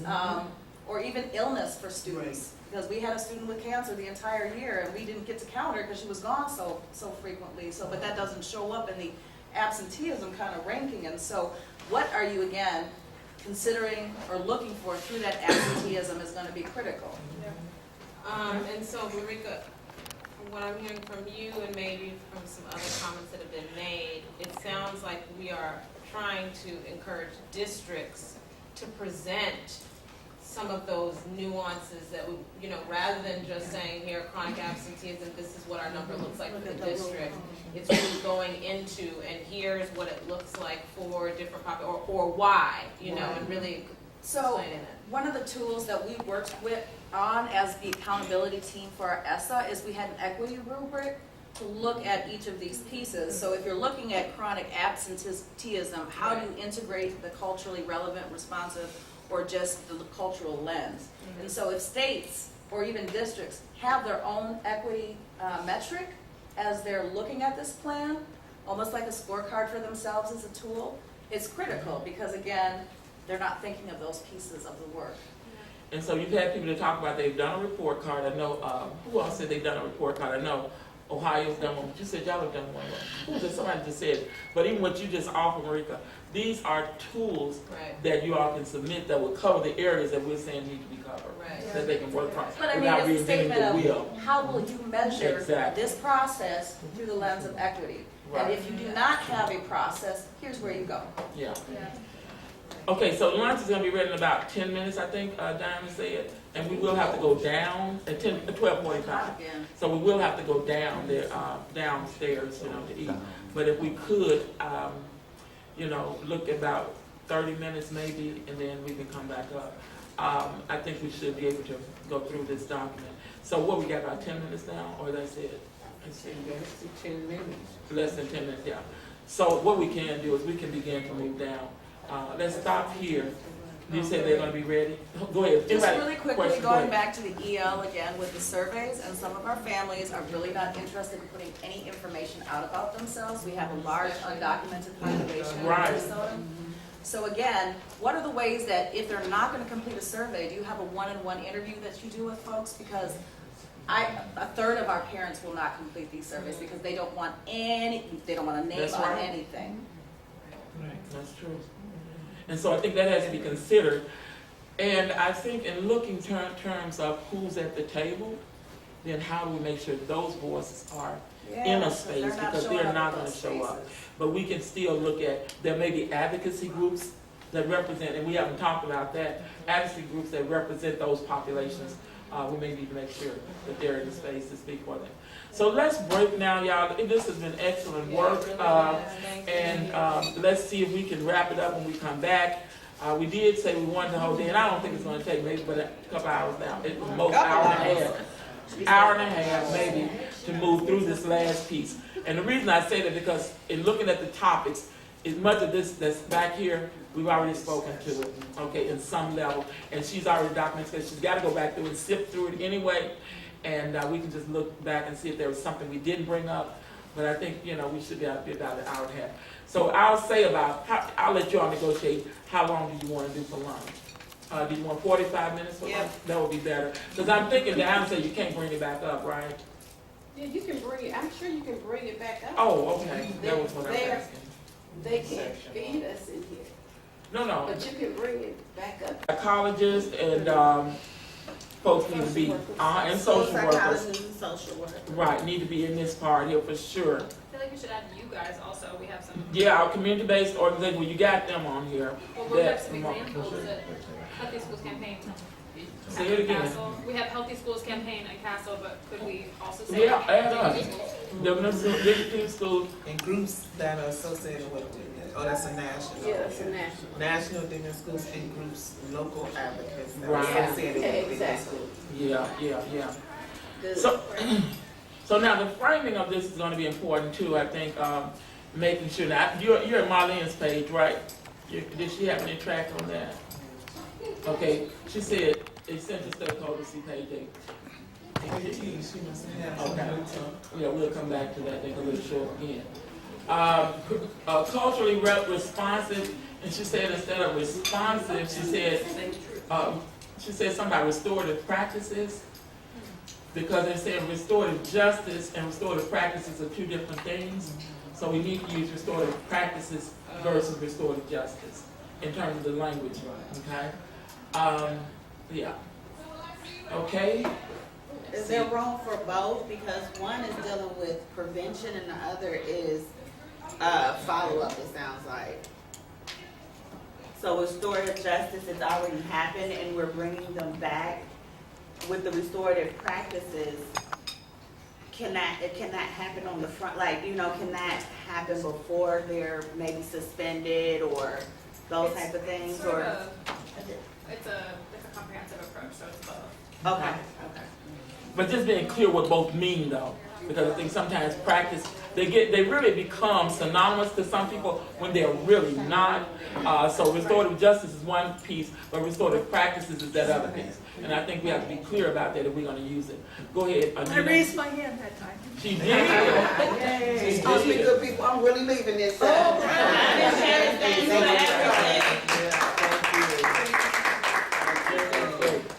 Okay, go ahead, Nita. I don't know exactly where this goes, but I've been told by the folks that do this a lot, that you have to be really careful when you're implementing a behavior framework, that you have to, people who are doing it need to be really certified and know how to do it right, and then that the school has to work on it. It just doesn't happen in a day that you've got this framework. So I think there's something to say about that in supports of understanding that creating a type of framework takes professional training, ongoing desire, or some, it just doesn't, you wake up one morning and do it. Where is that? In this part here, This when we're support talking about system. opportunities for that, yeah.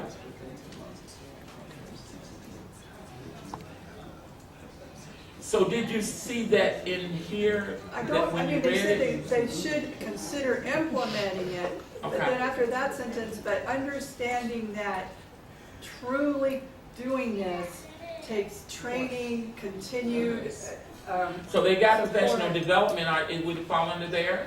It needs to be a little bit deeper in that though, because No, I'm just saying, let's find where it needs to go, because you're trying to get out of here. Tell us where it needs to be there, where it needs to go. Extensive training after that, ongoing training. Ongoing, okay. Yeah, that you can't just change the environment without. Right, constant. So is that making sense to you all in terms of this, Kevin? Yeah, I see a I question think- mark. still. Yeah, Still- no, it does. I'm just figuring out exactly where it goes, but I think that it's essential. One good example is a lot of folks implemented PBIS, but they didn't keep getting the ongoing Right. training. They kind of still on the, on the weight side. They can say they got PBIS, but it's really not being implemented. Right, exactly. So I just wanted to add on to that because, Now, Nita, she just started I know, talking. I know she didn't have it, I was trying to get to her. Well, Go ahead. I raised my hand, okay. Was that, in regards, I'm not a PBI act, but you can't call something an evidence-based practice, and I guess this goes back to an assessment maybe. You can't have an evidence-based practice if you're not doing it with fidelity, right? So, and so our whole PBIS part is always missing a parent component. So you just not even doing what you're supposed to be doing. So I don't know how you would, again, this goes back to, like I was saying, they just be lying. And so there needs to be some consistency in the accountability pieces.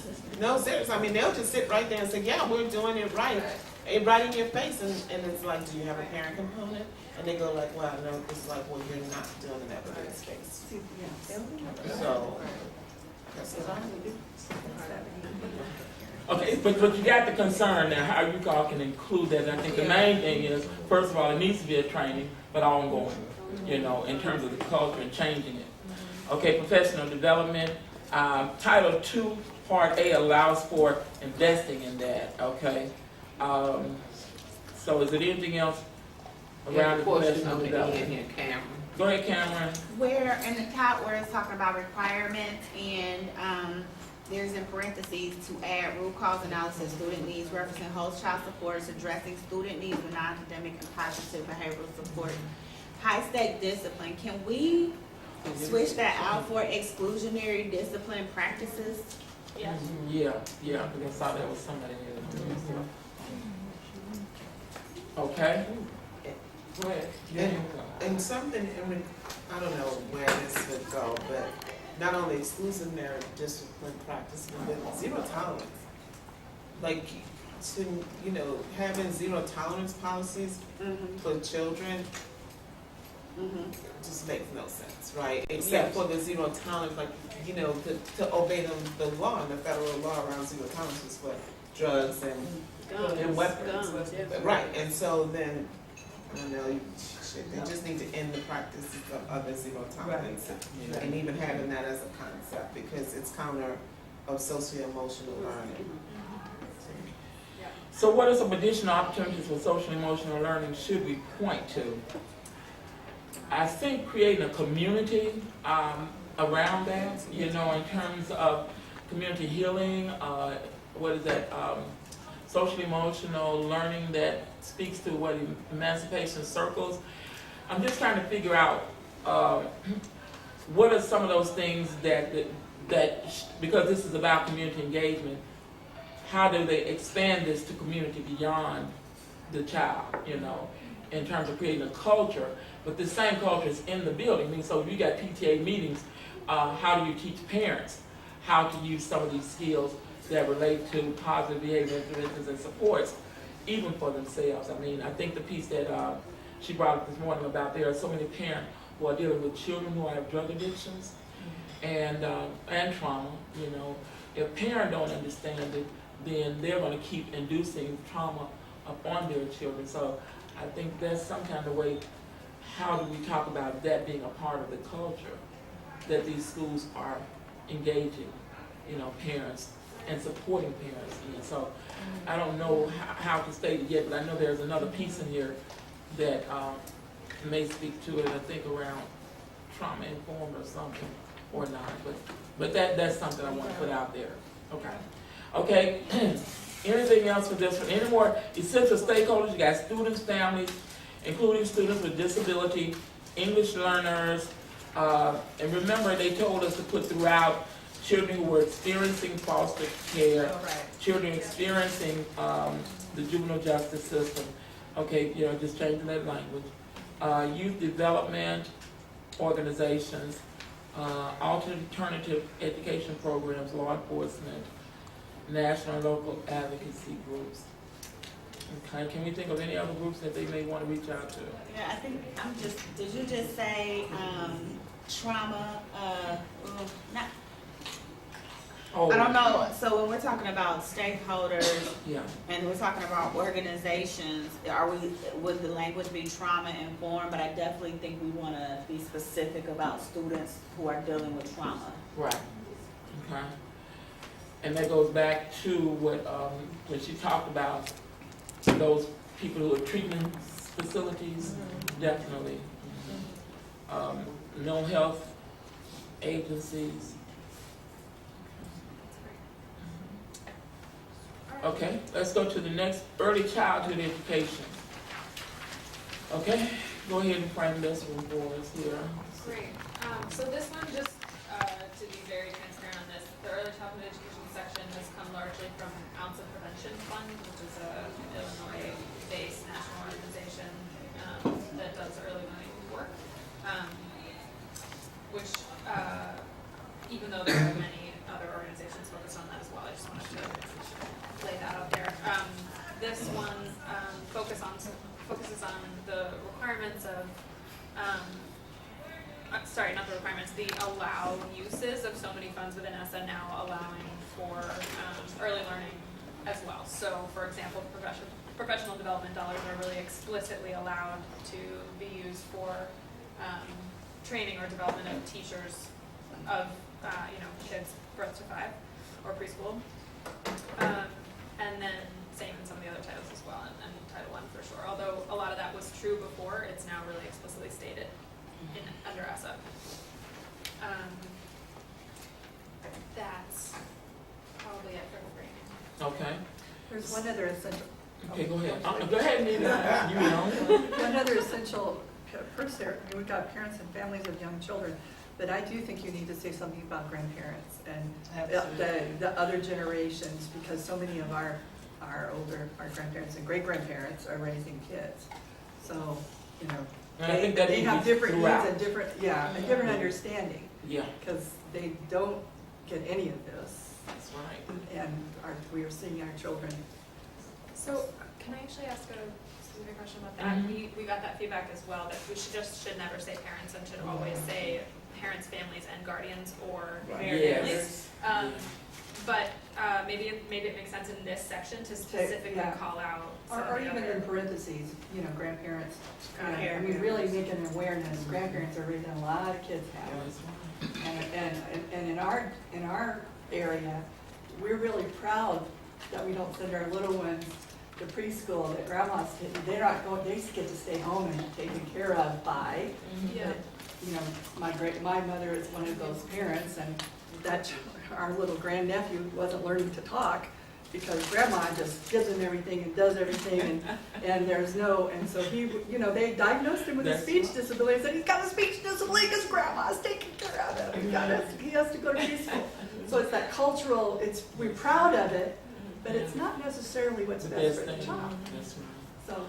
Also, and sorry for my language, but Part B services, Part B service providers, and I think that's what special needs, so you got the 0 to 3, you have different agencies that are in there working with the development of the child, and I think they need to be included in that piece.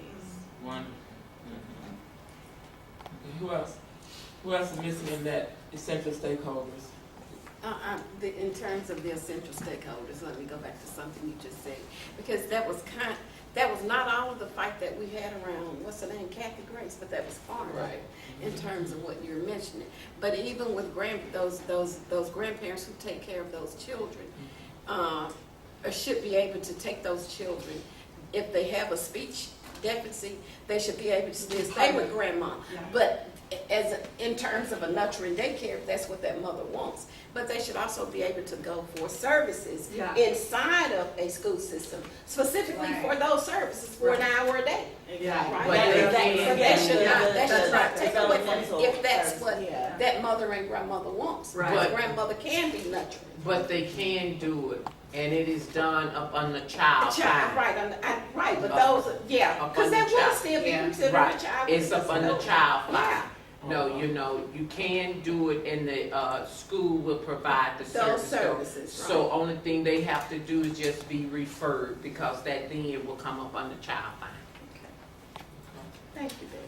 And so keep No in mind, problem. through all of these threads, training for everybody And access. and Yeah. ongoing. And access. Yeah, and access. Excuse me, Go ahead. I'm pretty sure this. You did raise your hand, Candy? Yeah, very much so. I'm very lost on this early. Okay. It's okay. In this section, Go ahead. I'm aware of pre-K, Okay. and I'm aware of kids that have gone into the schools before at early childhood for speech services. What is this funding? I'm aware of Head Start, but I'm lost as far as when the public education have had the ability to deal with kids on this level. I'm just lost. Are there services for these kids at this age? This whole section is throwing me off. Wow. Because There are services for children. A great deal of the time, community may not know it. Schools are supposed to post it, and it's called child fine.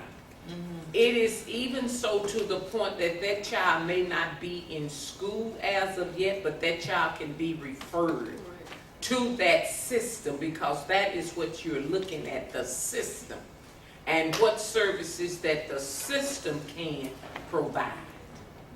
And it is actually called child fine, and it should be, we're looking at it now that school is out.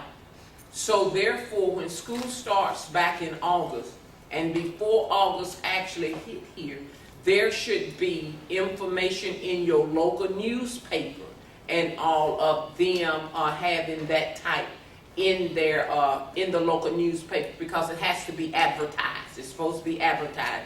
Do all of them do it? No, they do not, but it is supposed to be advertised. And it's identifying children with special needs. okay, that's what it is. Uh-huh. Yeah. Okay. And so where some people look at, a special need, and that's what when we talk about special needs, And some parents don't want to put their children into programs because they think that they're gonna be labeled. Well, and that's when we say special needs can be just a speech deficiency, But it's nothing services. else. But It's the thing services. of it is that you really want is that you want the services. Right. And that's why when a child actually is beginning school and knowing that they need some type of service, you can actually ask for an evaluation and assessment to be done. And in doing that, you need to be absolutely clear to the speech director and all, and even the ones at the school. I want an evaluation and assessment done, but I don't want my child to be placed in special ed. I want to see where my child is, and then we can go from there of actually providing the services, because that's the bottom line. That's what you want. You want the services to be rendered. That makes sense, because I do Yeah. know that the speech pathologists go into the daycare, so I guess Mhm. maybe that's what Yeah. that's connected to, Yes. and they Yeah. test them and. Yeah, it Okay, is. okay, It's so that's what that connected, so is. that therefore, when they get ready to start, we call it big school. Then therefore, if that child needs an IEP, then therefore that should already be done, because then when that child goes to the big school, that teacher then should be able to follow up then of what is inside of that IEP. And they are supposed to provide the services, because you have to let them know, because they will not provide that service, that IEP is a legal binding document. So what is on the inside of it, they have to do it, though. Yeah. And the service is called child Child It's called Yeah, child find. yeah, called child find.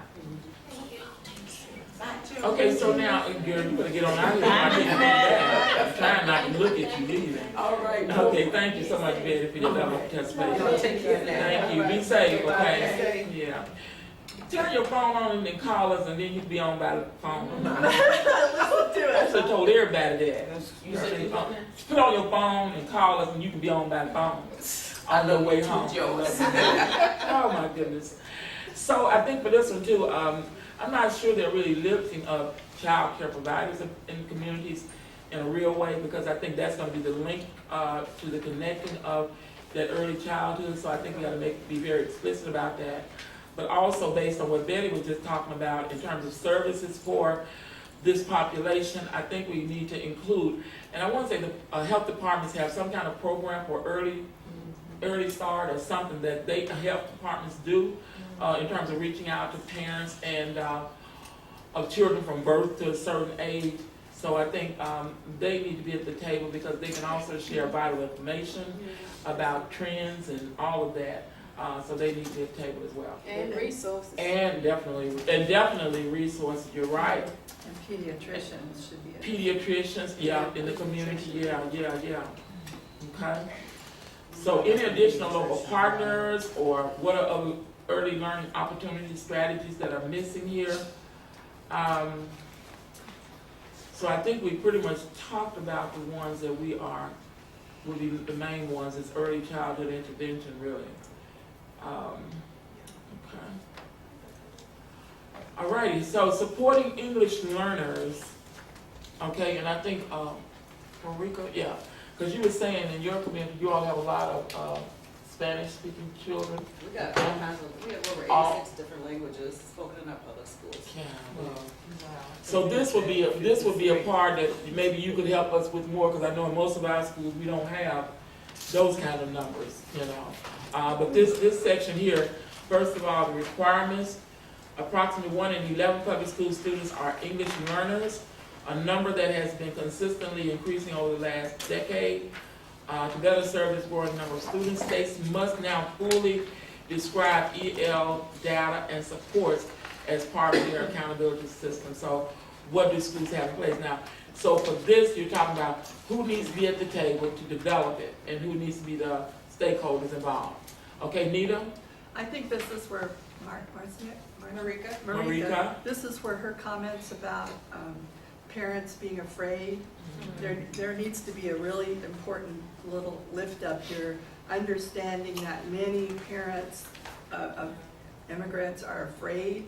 There are consequences for them coming forward for Right. any purpose. And so in order to serve those children and inform those parents, it may not be at school.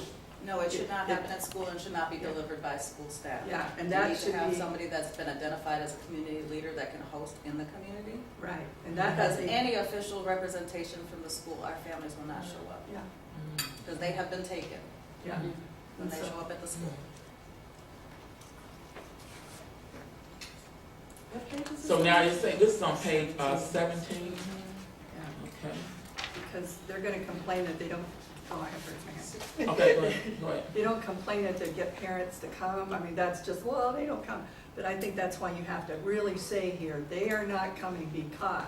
Yeah, lift up the sensitivity. Yeah, and that in That's order right. to serve our children, you're gonna have to get out into the community and let community people do it. And The Pam? other Go ahead. piece is that a lot of our EL families do not believe it is the role of the parents to come into the school. The school is supposed to handle this piece of work, and so we have to go out and do more of an education piece around, yes, there's a leadership role for the teacher, but this is how we see you also playing a role that's critical. But again, like we have a lot of Somali parents that are just like, they're supposed to be doing their job. Why are they trying to pull us into it? And so how do you address that? And that's a cultural issue because they Exactly. use it that way. That's right, yeah. Yeah. There's that cultural piece again. That is, Cultural yeah. sensitivity to your Okay. stakeholders. So who will be some of the essential partners here? And I don't So, see. yeah, it. Go ahead. the Migration Policy Institute, which I noted was listed in our piece. So we're doing a significant piece on EL. We released a policy brief in partnership with Migrant.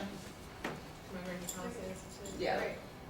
So I would check them out and put them down as a resource as well. Yes, they are. But And we do have a policy brief that is being released that is national in scope, so. That could be a part of a toolkit. Go ahead with that. Yeah, no, we were just talking about PI as a partner. Got it. Yeah, because we actually hosted separate, for the very reason I've been talking about, we hosted separate community meetings. Yeah. We had over 100, and so this is the outcome of those meetings because they did not receive it at the Mississippi Department of Education, and they did not include it in their plan, so we had to circumvent. That's amazing. So I'm not sure how explicit, but that's what you're talking about, is that they've got to get some advocacy groups that work with immigrant families or EL families so that they can do the representation inside of a space like that. Okay. Okay. And so just like it lists here, the translation services in Minnesota, there was no additional budget to help with the ESSA planning, so they couldn't pay for translation. So as the districts are looking at this, they need to think about how are they going to allocate a budget to make sure, because they either have internal or external translation services, but they also can think about the stipends that they can give out to family members that have translation. We don't want just anybody showing up to do translation. There's been a lot of issues with people feeling like it's not accurately being translated, and so you have to be on the same page. But it needs to be identified, yes, they are stakeholders, but they also have kind of an intermediary role where they influence a little more than I think parents are often comfortable with. You're saying Who's the translators? they? Yeah. The translators. Okay. And so you have to have a community vetted translator. Oh, that's a good word. And so what Anel added was faith-based communities should be added inside of this essential stakeholders. Yes. And also identify improvement with a growth indicator. Testing for EL students to identify improvements in English proficiency should be one of the measurements or something that they base whatever they're going to be doing in the findings for it or the supports as it relates to building out a plan. He just said growth needs to be an indicator of something. Okay. Anything? Go ahead. Yeah, I would also just recommend that a lot of our states don't yet use the English learner. And then I see down here we have ELL students. I mean, I think you might want to talk about like who that encompasses for EL, because everyone's not necessarily on the same page about who that is. Define it, yeah, okay. Because they still are calling them, what is the older? Aliens or whatever. ESL, yeah. And Oh, so ESL. people are, like Wisconsin, Texas, a number of different states have not adopted this new language. And so, I mean, it says English learners up here supporting English learners, but that could be taken out of context, and so. Yeah. Good point. Okay. We do have that in our glossary, although I think the definition needs updating. And that's Yeah, just a We blurb, could note it current language for any of these categories, ESL, EL. We call them multilinguals in our communities. That's like the most proactive term that states and federal governments are not, but that's how folks of multiple languages are referencing themselves now. And I like that. I like that. That's a smart tip. Oh, I'm It's sorry. not a deficit approach. Okay. I was about to say that has, She is following your example, Nita. We have an advantage over other But see, students them that now, are coming this into is, I gotta get them trained. school. I gotta get them trained on that end now. What, are y'all speaking, raise your hand? I don't know. Ooh. Now, See, these two here, they are together. I like that language. I just like I the love value-added multilingual, too. language, yeah. I love it. Okay, so Gina had her hand up next. Is that okay? I wasn't saying anything. Yes, I'll stop talking. Yeah, I'll stop talking. Is that what you You get? cannot, no, I didn't that- know people in Mississippi were so passive aggressive. Just tell me to shut up and I'll do it. Let me messing you up. When Joyce tells me to shut up, I will. Maybe not you, Linda. But I'm not telling you to shut up. Go ahead, Gina. But this is your chance. Oh, yeah, she's limited in thinking. Go ahead. So what Marika said, made me think in regards to, like, you have additional resources. And so, like, the vetting of those resources, I would be a little bit curious about. Of course, I'm not gonna read them all, but, kind of stakeholder approved or something like that. But, I mean, just as a mention, and then that kind of, this is so out of context, but it also brought me back to like this process, because I know you guys asked for everybody's name to give reference to, and I'm wondering, like, before you, like, the final draft, do we get to review that again? Because if there's some funky stuff that ends up. Oh, yeah, over the next week. Yeah. The DSC one at the Yeah, time. right. Over the next week, we're hoping to have compile, and then sharing it back out, so that's always also So pointing what at we'll everybody. also do, sorry. No, go ahead. So we're hoping to get this out at the end of this week. It might be early the following week. Back out to all of you and everybody else who has had input on this version. And what it'll do is have a little note that says this came from this meeting, or this came from the Urban League comment, or the PTA comment, or whatever. So it'll have little notes that say. So it would be nice, like, as in additional resources, that there might be some stuff that Dignity Schools has put together that would, support. And really, as we go through the scorecards, and we need to throw out what they are, because she's gonna be noting it. Right. But things that we know we already got formulated, I think we need to put it out there. Checklist, yeah. Let me just, before we move any further with that one, Anil has something else to add to page 16, where early childhood, in terms of essential stakeholders. He said hospitals and clinics, early learning advocates, coalitions working to improve education, and local partners. And so those were just some things he wanted to spell out for that list as well. So in Minnesota, we just adopted universal pre-K. So it says here, children enter kindergarten. I would actually use the universal pre-K or pre-K. Okay. Because it's now form a part of, we have a P12 district. Good. Okay, so under this EL, it said what information about EL? Growth indicators / data collection, and that's interesting because that was what he put on there, that didn't be a growth indicator. Data collection would be most useful to districts. Accountability changes for ELs may mean that more or different schools are identified for support and improvement. So what might this mean for newly identified LEAs and schools? What EL class, teaching strategies, opportunities would be useful to include here? And is there EL students with disabilities overlap information that would be helpful to include? So those are some of the questions that you all are presenting, for us to look at as well. So any thoughts around those different questions about what we think need to be included in this conversation?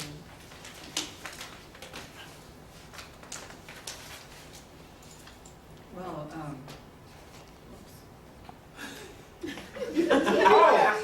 have to be looking up.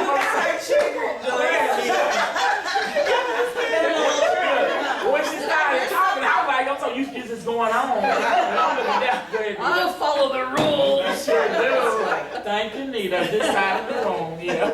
now I can't remember what I was gonna say, that's just terrible. I think the thing that, the data that needs to be helpful there is it's that early childhood learning assessments, especially stakeholders need to understand, the stuff that we're doing now in Mississippi, and I'm sure every other state's been doing it 20 years ago, but there's a way of assessing whether the child is kindergarten ready, and so that data is very important.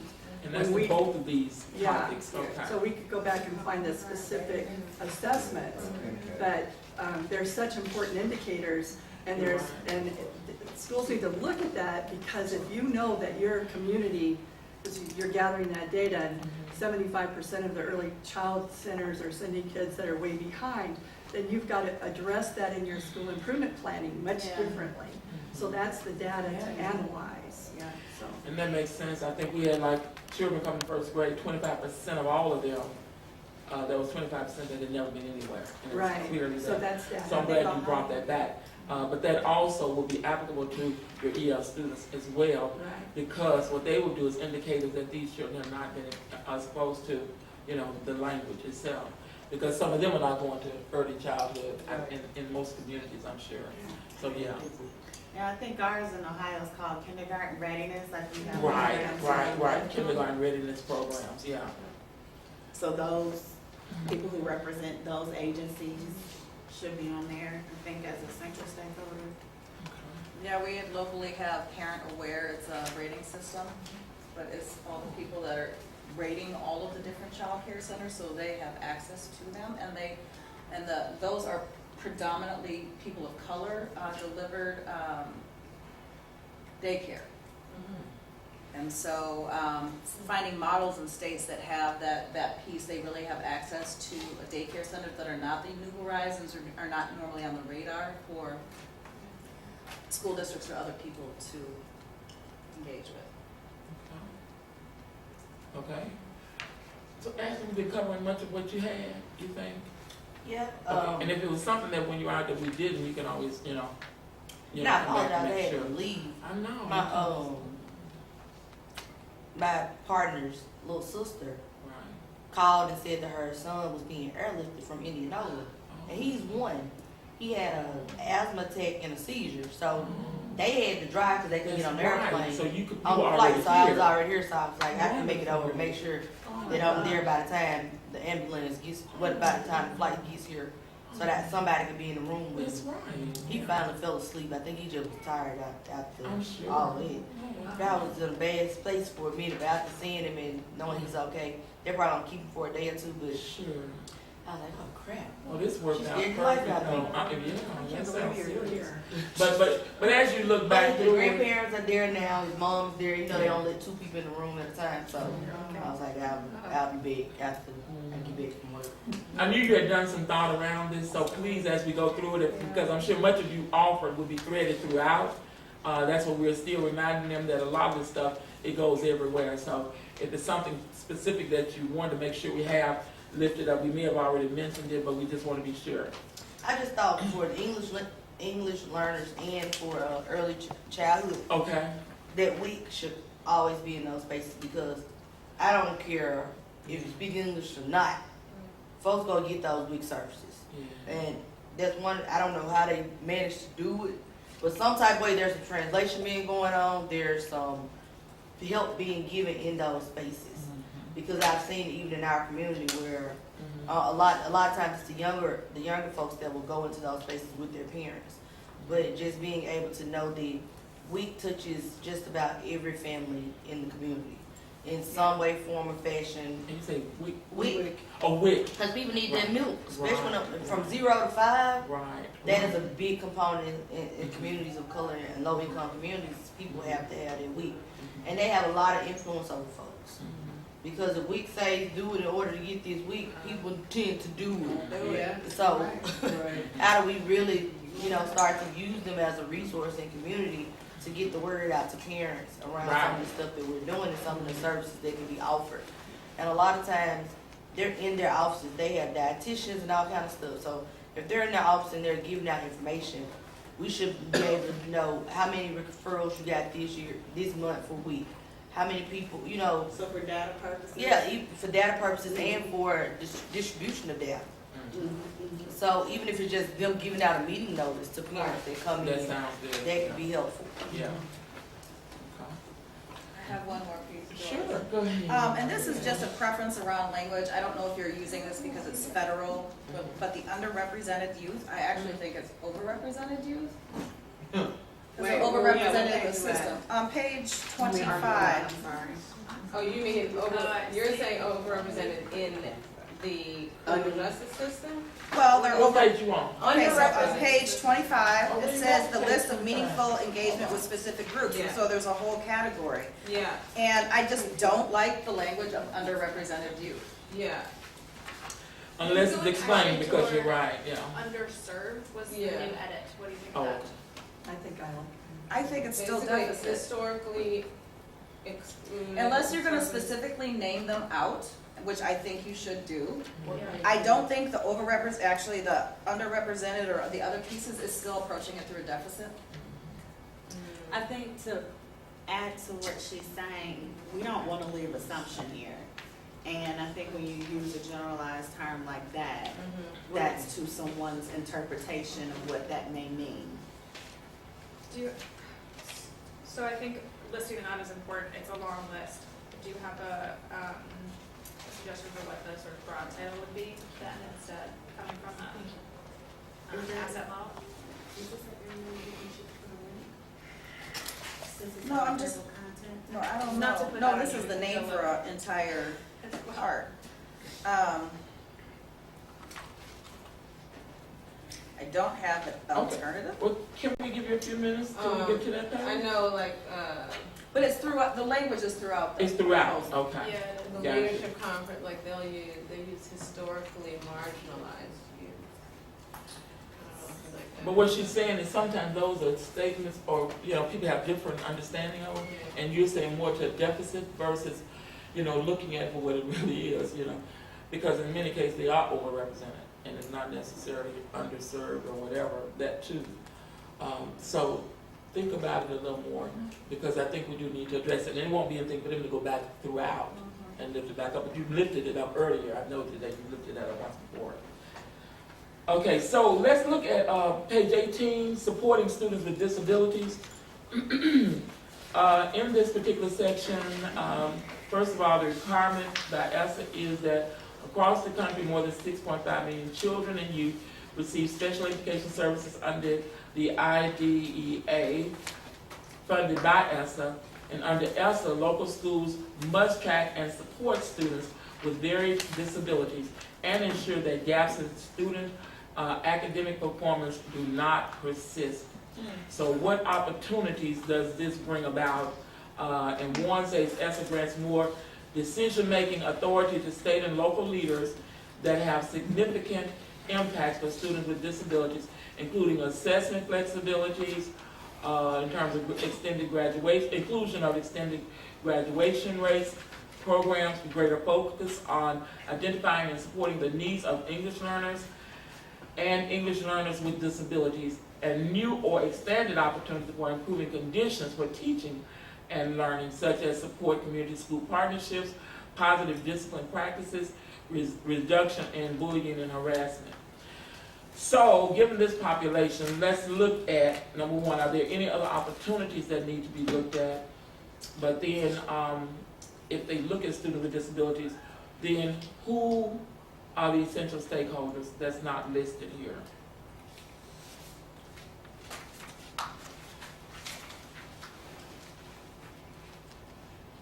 given the number of students included in this group and their varied needs, LEAs and schools should gather and share information about student achievement, classroom and school environments, assessment accommodations, academic and social emotional growth, and other measures for students with differing disabilities in order to better address their specific needs. Service providers, and that's under all of, whether it's a speech, growth, medical, all of those different things, but the service providers need to be at the table. What they're seeing, what they think could help support that student in the environment, because I think usually they're referred out to or they're a part of the IEP, but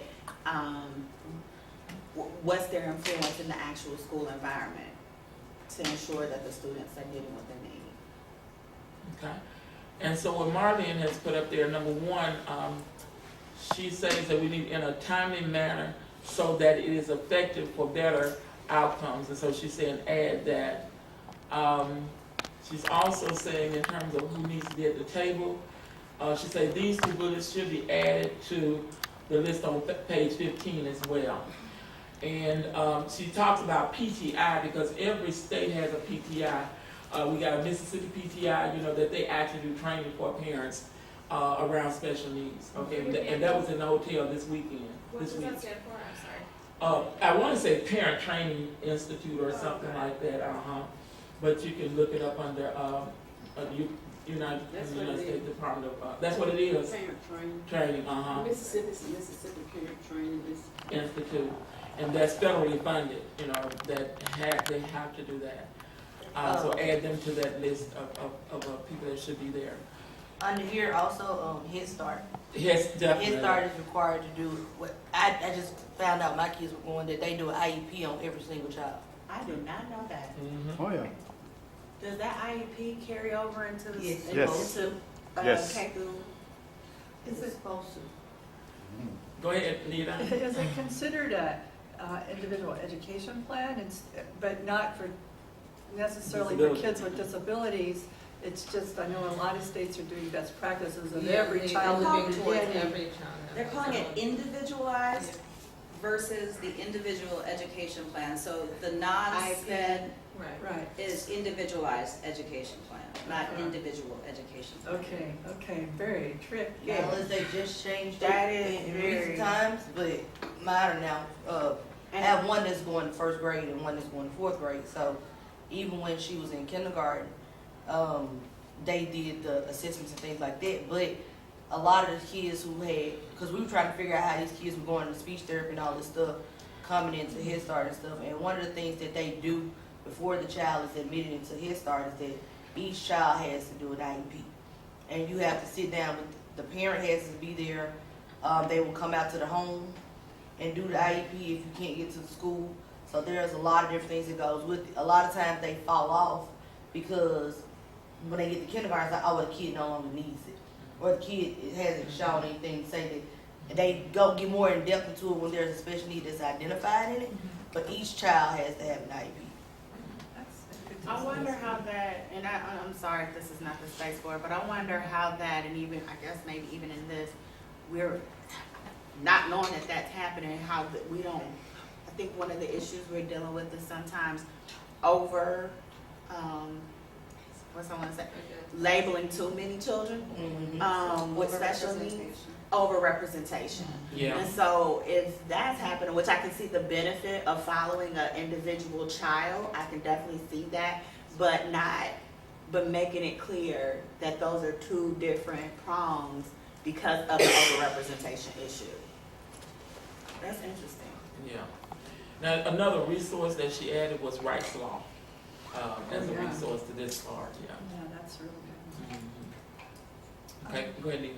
Is there a space in here to add a data piece about the data that school districts should look at to understand that they're disciplining kids with special needs more, that there are certain teachers that seem to, that you track the data to give you a wake-up call that some changes have to be made here. So if this is one of the issues that they are going to be addressing, then you're saying that they've got to go deeper than the norm. And one of those things is looking at the data and seeing how they are what the connection is between the effectiveness or not Right. of teachers that relate to students and the way they are being treated or not, Yeah. you know. So you getting that? Yeah. Okay. Because I think that's a good point though, yeah. And it also speaks to teacher training, you know, in terms of that. But it also helps with underrepresentation. Okay, No, Tony was first? have a Okay. question. There are some stipulations when it comes to certain IEPs on how you discipline a child. Mhm. There's certain that they are where, well, I guess, It's supposed to be written into right, that, you know, you can't suspend a child a certain amount of time Right. based on, what they do.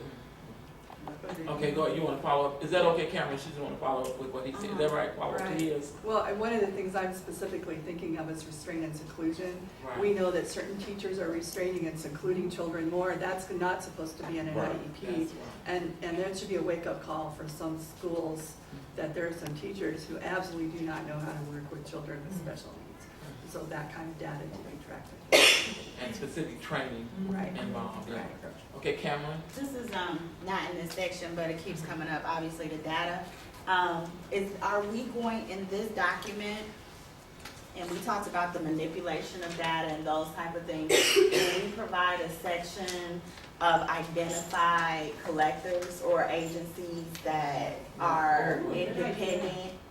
Or, you know what I'm saying, since we know that there's a manipulation of data anyway, Kata, would you bring this up? can that be included as a resource within this identified collectors? Yes. Oh, dignity in schools chapter. Kids Count is a really good one. There's, yeah, sorry, say that again? Kids Count, they do data collection. So put that down as a resource. Add kid counts. To this They do it for section. every state, and they do Yeah. social services. Yeah. Data and all that. And he named out something yesterday. Was it? Thank you. He named. Anybody else want to be? He named out. Was it kids count that the superintendent?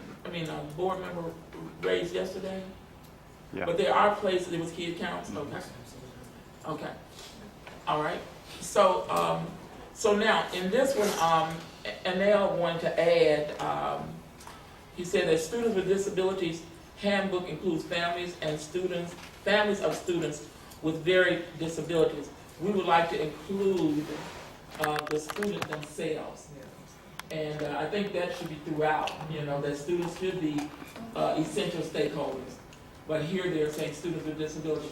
And we know that students who are nonverbal, even those that are nonverbal, sometimes have means for how to communicate. But we do want to include them in the list.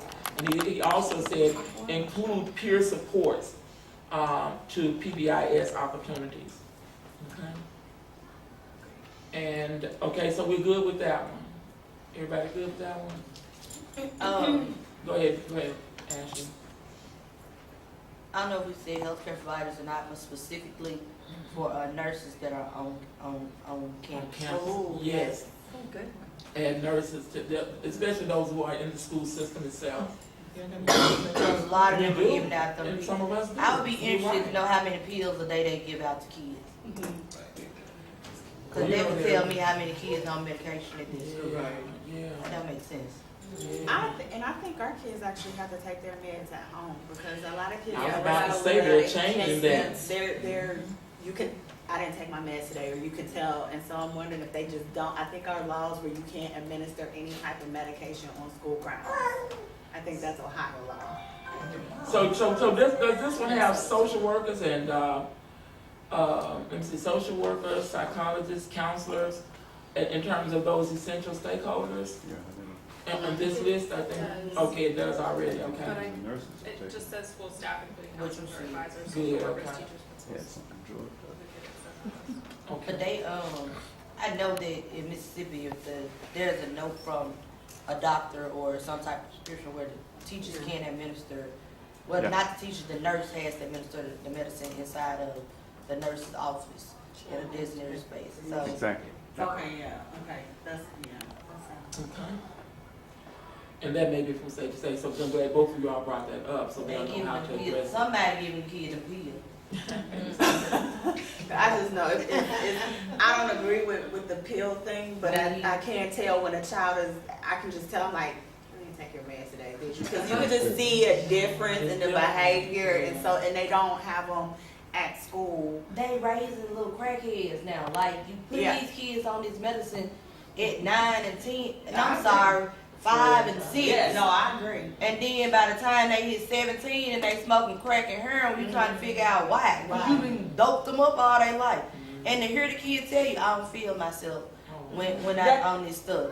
I just get sleepy. I don't want to be tired right now. I want to go play with my classmates. And the stuff that they giving it to them for is stuff that I'm quite sure I be on pills right now. You saying you ain't ready to be when I was about 3rd grade, because I didn't sit down for nobody. Running up trees and everything else. And you giving them medicine for being kids. Like, seriously, you got ADHD, no, you need a whooping. You need to sit down.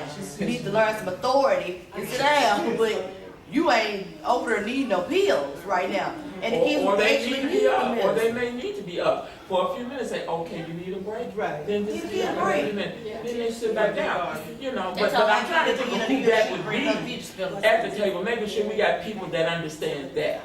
But I think all of these, you got to have community-based organizations and advocates in each of these spaces so that we can have this kind of discussion to balance the conversation. Okay, so let's look at the next one and let's more. We got anything else to this one? Okay, so it says here supporting foster and homeless youth. And the first thing that Anel is saying is once again request to change the language. Youth preferred language should be students experiencing homelessness. And you know, so that's major. And this other supports in requirements. ESSA, every student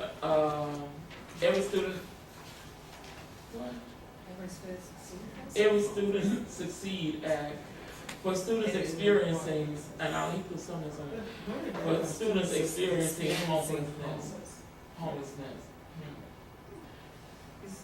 He's saying it so that it would be more. I understand what he's saying, like students that, you know, I don't do. Yeah, I think, yeah, It's you would. kind of a weird. And I think, well, it's just like with disability, they are saying that it's not like a child is artistic, it is a child who, I think they call it like it has, because it doesn't be the child, it's not, you don't want to make that the definition of the child, you know. Right. And I think even with this, he's asking that if we take it a step further, that it doesn't categorize who the child is, but what they're experiencing in this moment in time. And you know, I know your brilliance, you do, girl. I'm with her, like experience is No, something. I'm just trying to be like, No, but I experienced this meeting. I experienced Disneyland. I ain't experienced homelessness. like You went through that one. That was a hardship. Actuality. So the word experiencing for me is like, ain't nobody choose to do this experience. See, and I'm looking at it as the definition. It just is a weird word, but I get that what he's Get what saying, you're and trying to I say. agree with that. I know the word. okay, so let's discuss, because the two of y'all really are feeling strongly about this. So let's figure it out before we, at least so we can at least have an understanding. You say you understand it and you get it. However, so what is the however part then? Is there something we need to attach to that? Are we agreeing to put it in that way, or you want to leave it the other way? Go ahead, I see Cameron. what you're saying, but I do think people who experience depression, I mean, you know what I'm saying, like people who experience racism, people who experience oppression, it's a condition that you're living in that affects or impacts how you make decisions. But I also see what you're saying too, like, you know, sometimes it's a life, I don't know. Yeah, I see. I mean, I'm looking at the definition, and it's like it's as a verb. It's an event or an occurrence. See, I don't want to minimize it. I guess that's my concern. I don't want to minimize what this is. I don't want to minimize homelessness or but I know fosterhood. what he's saying is, I'm I'm not my circumstance. Is Exactly. what he's saying. Yeah. Just because I'm in the foster care system, don't label me because I'm a person outside of that experience. Yeah, and I have the same rights as everybody else, but also even more rights because of, once again, this act here that's been passed, McKinney-Vento Act. So we're agreeing on it now that we really want to support that. And what it is, because this is going to be a big change, you know, a shift in it, and make people think about it like that of the whole child. That this is a circumstance that no child should have to deal with, but it shouldn't define them or what they're, and limit them. Yeah. Okay, Nita? And label them. And label. Right. Anita? One of the things I thought of yesterday at our board meeting, Uh-huh. where they've already had the money to hire these extra people, the liaisons, is my thinking is, how are they training the local liaisons to work with these children? Is it, it needs to be someone that's had some training in the difficulties, the challenges, that has some cultural experience or something, that it's just not the typical PhD professor type person that's now gonna go do this too. So maybe there's some I think they're paraprofessionals. I don't even think they're That level. certified, Okay. yeah. And I think what you're saying too is what we always say, it's like impacted, like, because you have the peer-to-peer experience, is that what you're? something that these folks are gonna get some kind of training. Right. They're not just gonna be assigned like a Title I coordinator is now the Title I person. Now we got the person dealing with children that are experiencing this. Some attention should be put to a job description and a training program, and the essential stakeholders could be some of the ones advising what that could look like. Okay. So you want someone with lived experience? Well, I don't necessarily think that, but someone who, has had some training, like maybe districts come together to do something with these liaisons. It's just not a new job description that you just put someone out there, because people haven't been dealing with these kids. I mean, this is all new, and so there needs to be some thought into preparing the staff that's going to do that. And then tracking their successes or their challenges. I mean, just a little, we've got opportunities, we've got stakeholders, but maybe there's a thing of what, a thought, how are we just thoughts, concerns should be taken, and how a training, and maybe there's somewhere online, I haven't looked, to see if there's, some training descriptions or job descriptions of what the folks could be doing. Well, I think that's critical for us if we can outrun it in a real way, because I hear what you're saying. Okay, Gina had her hand up. What's the definition of homeless?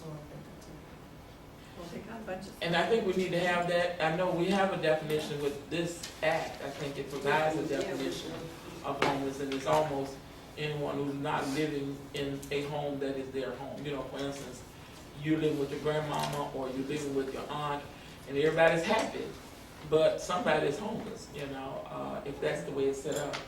So I think as a part of that, So should that be a part I of was our about to say, definition? the definition definitely is, are you all providing the definition inside of this? So, in the green box, Over it here, gives okay. examples I of, was just reading over there. yeah, Okay. youth that's to leave home, who run away, who age out, Mhm. foster care, juvenile justice. Yeah, this is good.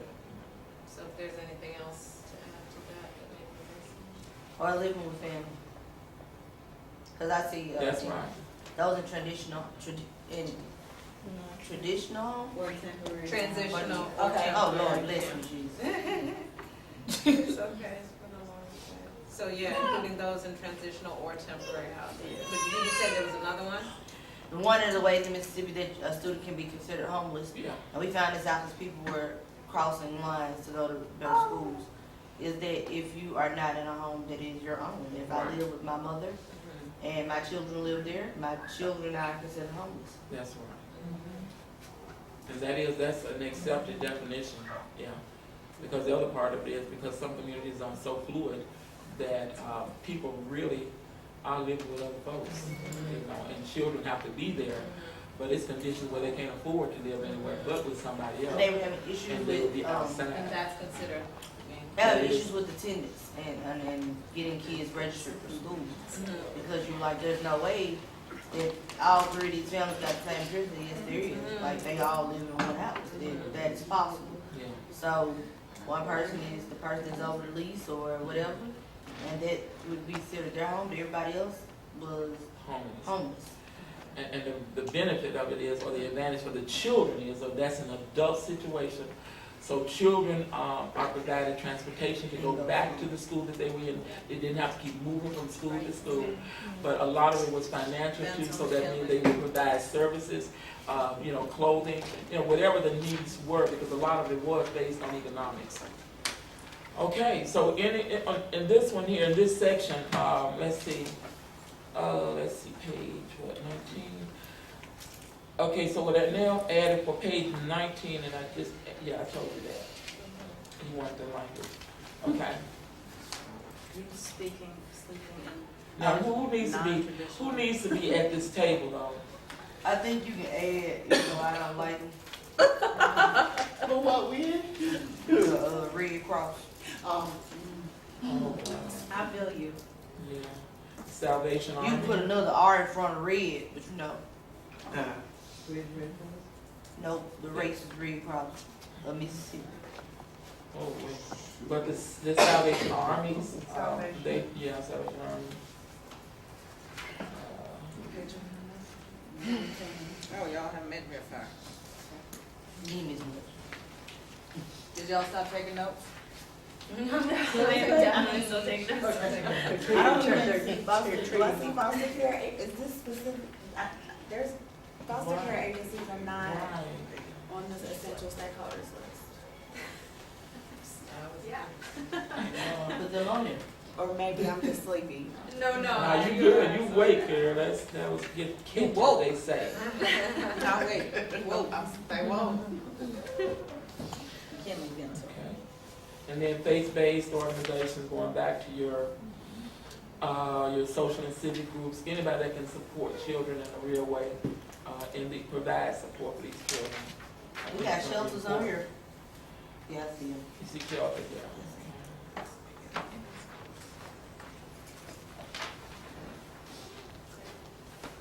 Okay.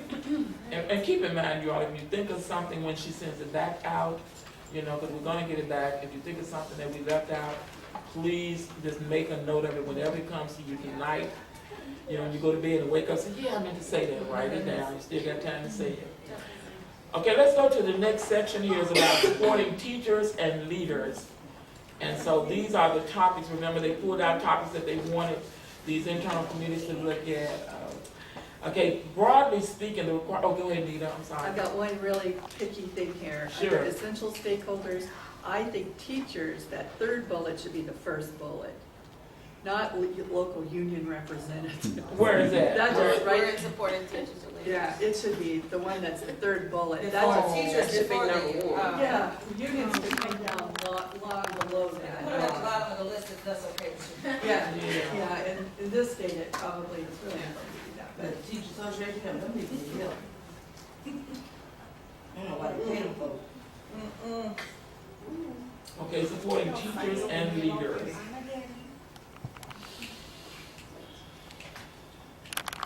Okay, anybody else see anything else you want to change there? Okay, strategies for teacher and leader support flexibility, okay? Stakeholders. Yeah, well, you can start wherever you want to, yeah. Essential stakeholders, Student organizations, of course. exactly. Are students on here anywhere?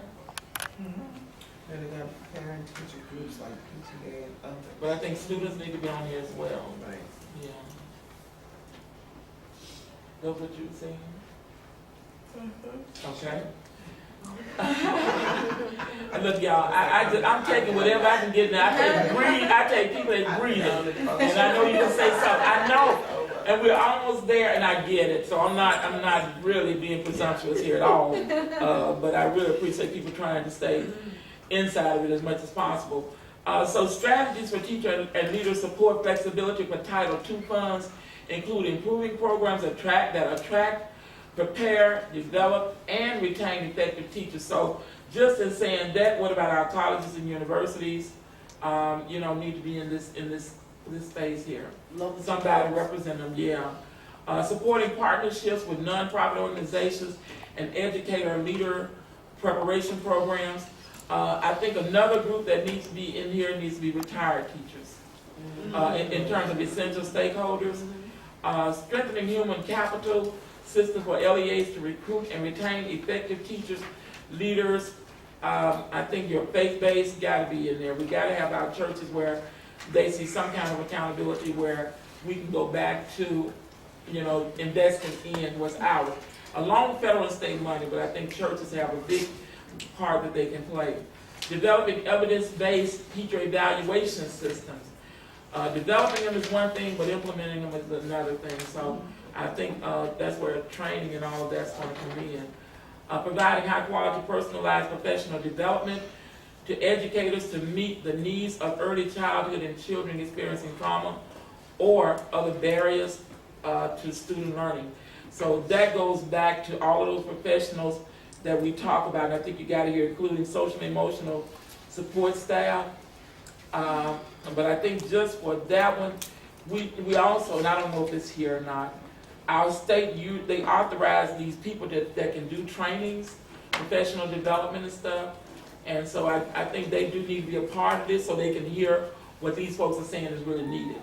Because sometimes the training that is being provided is sometimes not culturally relevant and specific, but also they're coming from a place that they need to know what the community needs. Okay? Go ahead, Nita.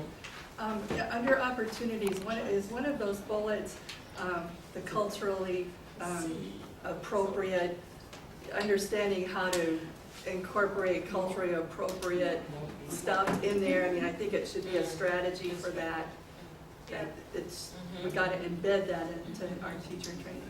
We really do, and I think we mentioned that earlier. Cultural relevance. I'm trying to figure out where it goes. I mean, I agree, because I was just trying to figure out where it goes. So there's this final bullet, provide high-quality personalized professional development to educators to meet the needs of early childhood and children experiencing trauma or other barriers to student learning. We could add it into that. I think so. Yes, I think so. Yeah, definitely. So in Minnesota, we have a separate teaching board from our Department of Education. So that's one. And this is another one, I'm not sure if it falls into this or where, but I don't see authorizers for charter schools in here anywhere. Well, that's a good catch. Okay, now oh, that's good. What essential stakeholders in student organizations is what Marlene is adding. And we'll say students in general, community-based organizations as well that work with students and parents and teachers. Okay? All right. So we're going to move on to part 3. How to engage with specific groups is this chapter. Okay, vehicles or mechanisms for effective and meaningful engagement, additional resources, that's what this part is about, additional resources for engagement, vehicle and mechanisms, online engagement tools. And so I think right here, you all, we've got to think about what are those other mechanisms for engagement beyond the online engagement. And I think what you got listed, you know, what you say, Ashley? You see what page we're on? Oh, I had made a note on the page. Okay. Page 40. Okay. Oh, page before this? Yeah. Okay, go ahead. I'm trying to figure out where I put that note down there, and it was like a additional section, and it was talking about technology and the use of technology and where you can get those technological things from. But also inside of it, I wrote down technology and advancement of coursework, and it went back to students with not just disabilities, but students with exceptional abilities. A lot of times we go for the disability side of it, but in special education, they also house the academia side of it too, for the students that are gifted. So how do we even remember to put those students inside in spaces we are talking about from a deficit point of view, but a lot of times those students get left out. So how do we start to look at remembering to place those students inside of these spaces? On the supporting teachers, does that include like the TFAs and when you say Excuse me, did anyone? Sorry, so. That's me, of course. Where? Under essential stakeholders, same kind of thing where we put before when you put the union, that alternatives to unions, thank you. Like, TFA is not an alternative, so I put that separately, but like the E for E, the Teachers Unite, those pieces. Where are you? But I would also say TFA. She's looking at the essential stakeholders. Of course I did. Of course I did. Oh. Good for that. Well, you told me to keep thinking. I did, and if whatever works, girl. Okay, so now can we move to how to engage these specific groups? The community, recognizing the differing information, participation, and engagement needs and the access of various stakeholder groups. This part offers a compiled set of engagement resources tailored to meet the needs of specific constituencies groups. These resources are not exhaustive nor necessarily specific to ESSA conversations. Rather, they provide suggestions to LEAs on how to best plan, organize, and implement effective stakeholder conversations to encourage meaningful participation and feedback, and to create a sense of shared responsibility to achieve equity. So in part 3 of this, on the first page, they're going to be talking about mechanisms and vehicles for effective, meaningful engagement. So they got the online engagement or written responses, mass surveys, focus groups or small group meetings, large-scale public meetings or multi-stakeholder forums, direct involvement or stakeholder experts, stakeholder advisory panels, multi-stakeholder alliances, cross-sector partnerships, volunteer initiatives, or joint projects. So, I mean, this seems expansive. Do we see anything missing though that we want to add? Arnell definitely added a strategy, but the idea of presenting an existing collaborative bodies for inclusion of partners for engagement. Okay. We talked about that on the slide. Okay. All that out, so we can do that. Yeah. We also had an ad from another person on webinars or videos. Yeah. Okay. I was gonna think, although it's not necessarily engagement, going back to the EL piece, particularly for undocumented families, if they can have videos that are sent to the homes versus something going out. Yes. Oh, very good. And I think there has to be some kind of check and balance, because we have all of this, to be honest with you. But you may have 5 people at one and 10 at another. That doesn't work. So if it's not working, there has to be a measure that says when you need to try something different.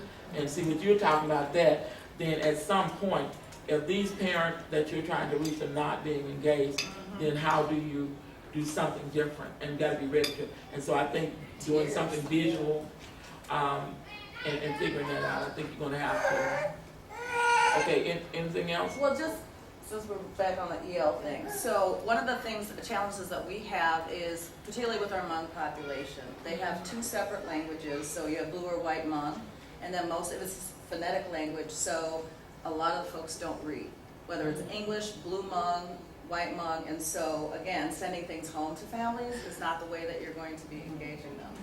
Oh my goodness. So maybe the language maybe language kind of throughout the document is always making sure we have various ways to communicate with families based on the need. So, Should have a yeah. threefold attempt. Okay. Try to call, go out there, whatever, because these are families that are not traditionally participating in the education system.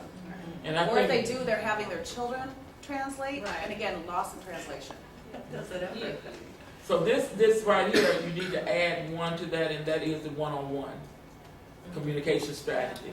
Oh, yes. Because you've got people that are hired to do that, social workers. Some people got the whole supportive services department, and they're saying that that's what they do, but they really don't. They rarely even do the phone call. So let's keep lifting that up as a strategy, making sure. Their communication. Sure, go ahead, Nikki, and then back to, who's that, Karen? I'm choked up too, baby. I'm choked up too.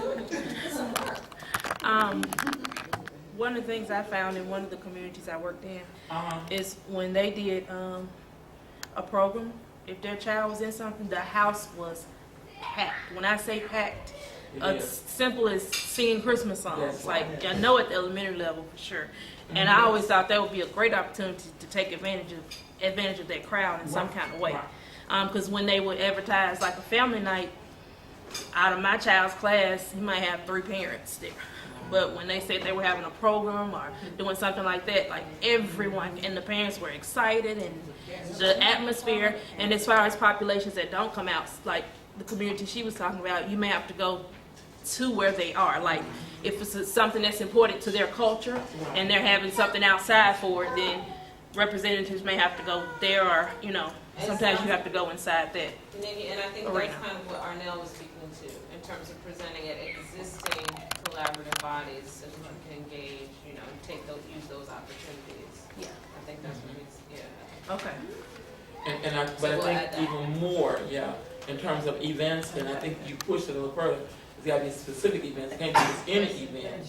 You know, it's programs where children are engaged. That Yeah, families come out. exactly. And they will do it all the way up to high school if they create the norm for it. So if you have a program that's an hour long, you can take 20 minutes But and you still do got to something do that. different. Mhm. You know, Just like, we did that for Title I. You got, Right. We gotta get this information out, right. but pay attention to this first. Right. Watch this Don't small read video, the- right? the small Or writing in that, between, right. what's I going on in agree. between acts, put up a Yeah, video, you know, for your entertainment or whatever. Okay, so go ahead, Nita. And then we'll come back to the list of Arnell's things, so I'm glad you pointed that out. and I think that where there maybe is a asterisk somewhere, like the stakeholder advisory group, I think there should be a thing that says, don't always ask the same people that are always there. You know, you need to, anytime you've got to always open up to reaching out to different groups. Particularly, we had, for our accountability folks showing up, they were representing classroom teachers, but none of them had been in the classroom for like 5 years, and so specifically stating current classroom teachers. Yeah, so current. Wow.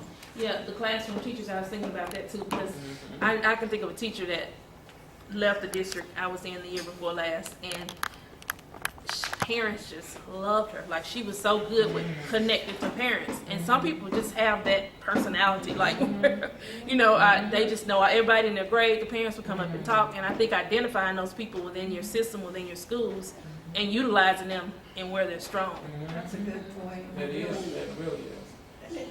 Anything else? Go And ahead. you know how that connects? That connects to that professional development where you want to use, you know, we lift up teachers to be leaders without taking them out of the, you know, that's in there now. So I think that's a beautiful, beautiful alignment to see that. You've got teachers, you know, some of your teachers who really are good at reaching families. But I think what happens sometimes is we look at teachers and they may not be the ideal or what you may think as an administrator that should represent or that should do this. But everybody is strong in different areas, and you got to figure out who's good at what and who can, you know, benefit the children so that everybody wins. Yeah. So one of the other things I now lifted up here is on page 25. Now, you just mentioned the part about presentations at existing collaborative bodies for inclusion of partners for engagement. So I think that's going to be important, that the messaging, because a lot of times they have folks that come together in big settings like that. We had our big convention center full of parents and students, and they didn't use the opportunity to share any information, you know, and that's I think that's a priority that should be lifted there. Online engagement tools, he said interactive public meetings, identifying which resources are easily accessible and cost efficient, but making it public meetings, and this is Marlene's concerns. She said online tools ensure URLs are listed somewhere so that they can be assessed if document is printed. And the next portion of it, she said, where you said community input, she said Georgia specifically has a state law requiring schools to establish local school councils, and we haven't talked about that a lot, but that should be, local school councils should be established now. Who the members are, we still refer to these people, and they may even call them councils, you know, and they could. You know, these groups that we're talking about, the essential stakeholders, they could be those local councils. Resources can be found at, she's talking about where the resources can for training. So if they form themselves into councils, then she's saying obviously there are resources for training. Okay, I think that was the only part right there. I think one, I don't know. Go ahead, come on. I think too, in Mississippi, we're still somewhat afraid of social media in the education Right, we arena. got to add that. Yeah, but It's amazing. everybody is on, and we talk about technology even in some classroom where I would talk, I remember second graders, some of them may not have had computers at home, but mama had a phone. And if they'll tell you, I look on my mama's phone, I'll tell my mama to look. And most of them are on Facebook, most of them, you know, are on some type, you know, and even me, if I know, you know, my child's teacher put a picture up, I don't even care for it, but I'm like, where, Cam somewhere find him, you know, I wouldn't think so, that, you know, that's a very powerful tool, But very I powerful. think it goes back to what Gina has said, and Nita, we gotta make students at the top of all of these pieces. So even as we talk about reaching out to parents, how does this reach out to students as well? What is the medium, you know, that they are mostly likely to interact on? Because once again, students will get the information, especially at the higher level. Yeah, they will get information to their parents, or they will engage in information. So what does that look like in terms of this? So we're talking about student advisory groups, we're talking about engaging students, and even developing a media, a communication strategy. And that may be something to add here, is the team that develops a communication strategy that includes students and parents of that community specifically. And even I'm sorry, but online is just so powerful, and I think it's so underutilized in Mississippi, because even the websites, you can go to random websites and you don't know what the stuff is old. It may be 7 months ago, like, and all the parent has to do is go to their website, find out anything they want to know. But a lot of times, so I think it's not updated. About it's the not. Library. You know, let's go back to that, because in our communities and our churches, let's keep that in mind, because even churches can be training grounds. Churches can be those online places where folks can get stuff, because most churches now, they are online. So how you dedicate time and opportunities for parents when they talk about those open meetings and stuff, where is the location? And that should be our churches, our libraries, even our recreational centers. Many of them are becoming wired now.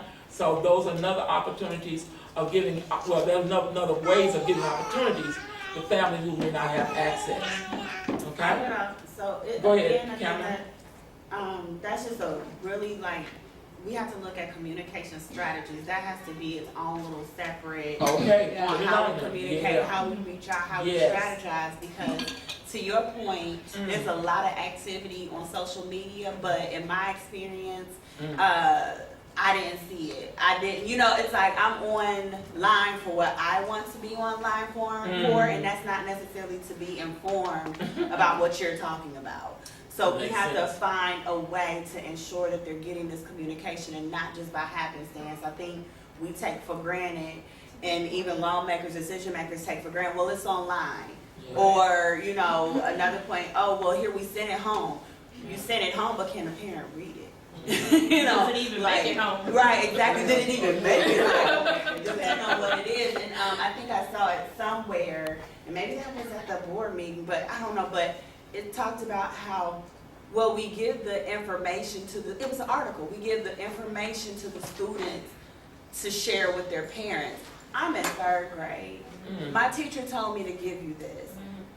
Then that's the end of that conversation. How do we know the parents are getting the needed information? So I think like that's its own thing, communication strategies. So let's add that to this particular section here, is devising a communication strategy. Because in most of our communities, the other part of it is like here in Jackson, since you've been here, there's a channel that it runs all day and all night that speaks directly to what's going on in education in Jackson. And I think most communities have that. So how do we begin to even use that, where people can go to certain, they would know where the information is. Always, this is where you can find that kind of stuff. But a communication strategy, definitely.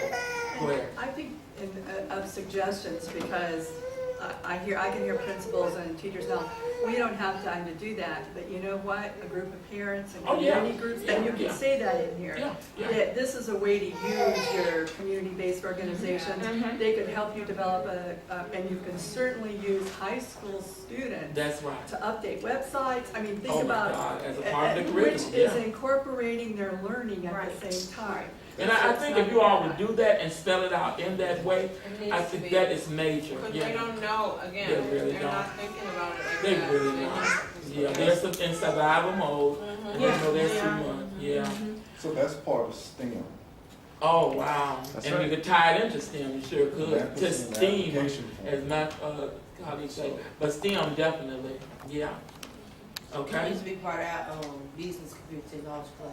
Yeah, exactly, because they can even conduct the whole, they can set it up, you know, but having that as a piece Right. that grows out of this. Okay, let's go to the next part, meaningful engagement with specific groups. And so what we're gonna go to now is the various groups. Okay, the first group is educators, teachers, and leaders. Now, keep in mind, we said this was about students, right? So we gotta do, the first one should be about students, how to engage with specific groups. So let's do this part about students. And we haven't, I don't see anywhere that you developed it out. It's all about families and, you know. So how can we really begin to articulate what that needs to look like and that you all later put all it together? What are the components we want to have in this part about how to engage specific groups, beginning with students? Just throw out things that you think need to be in that part when it talks about, for instance, educators are central, what we need to say students are central. Well, you have underrepresented youth in the back, you might want to move that to the front and just do youth. Okay. Right. Instead of underrepresented youth, Make it youth broader, or youth yeah. and students or whatever, make it more inclusive. Okay, very good. And we'll take that section and start here. And you can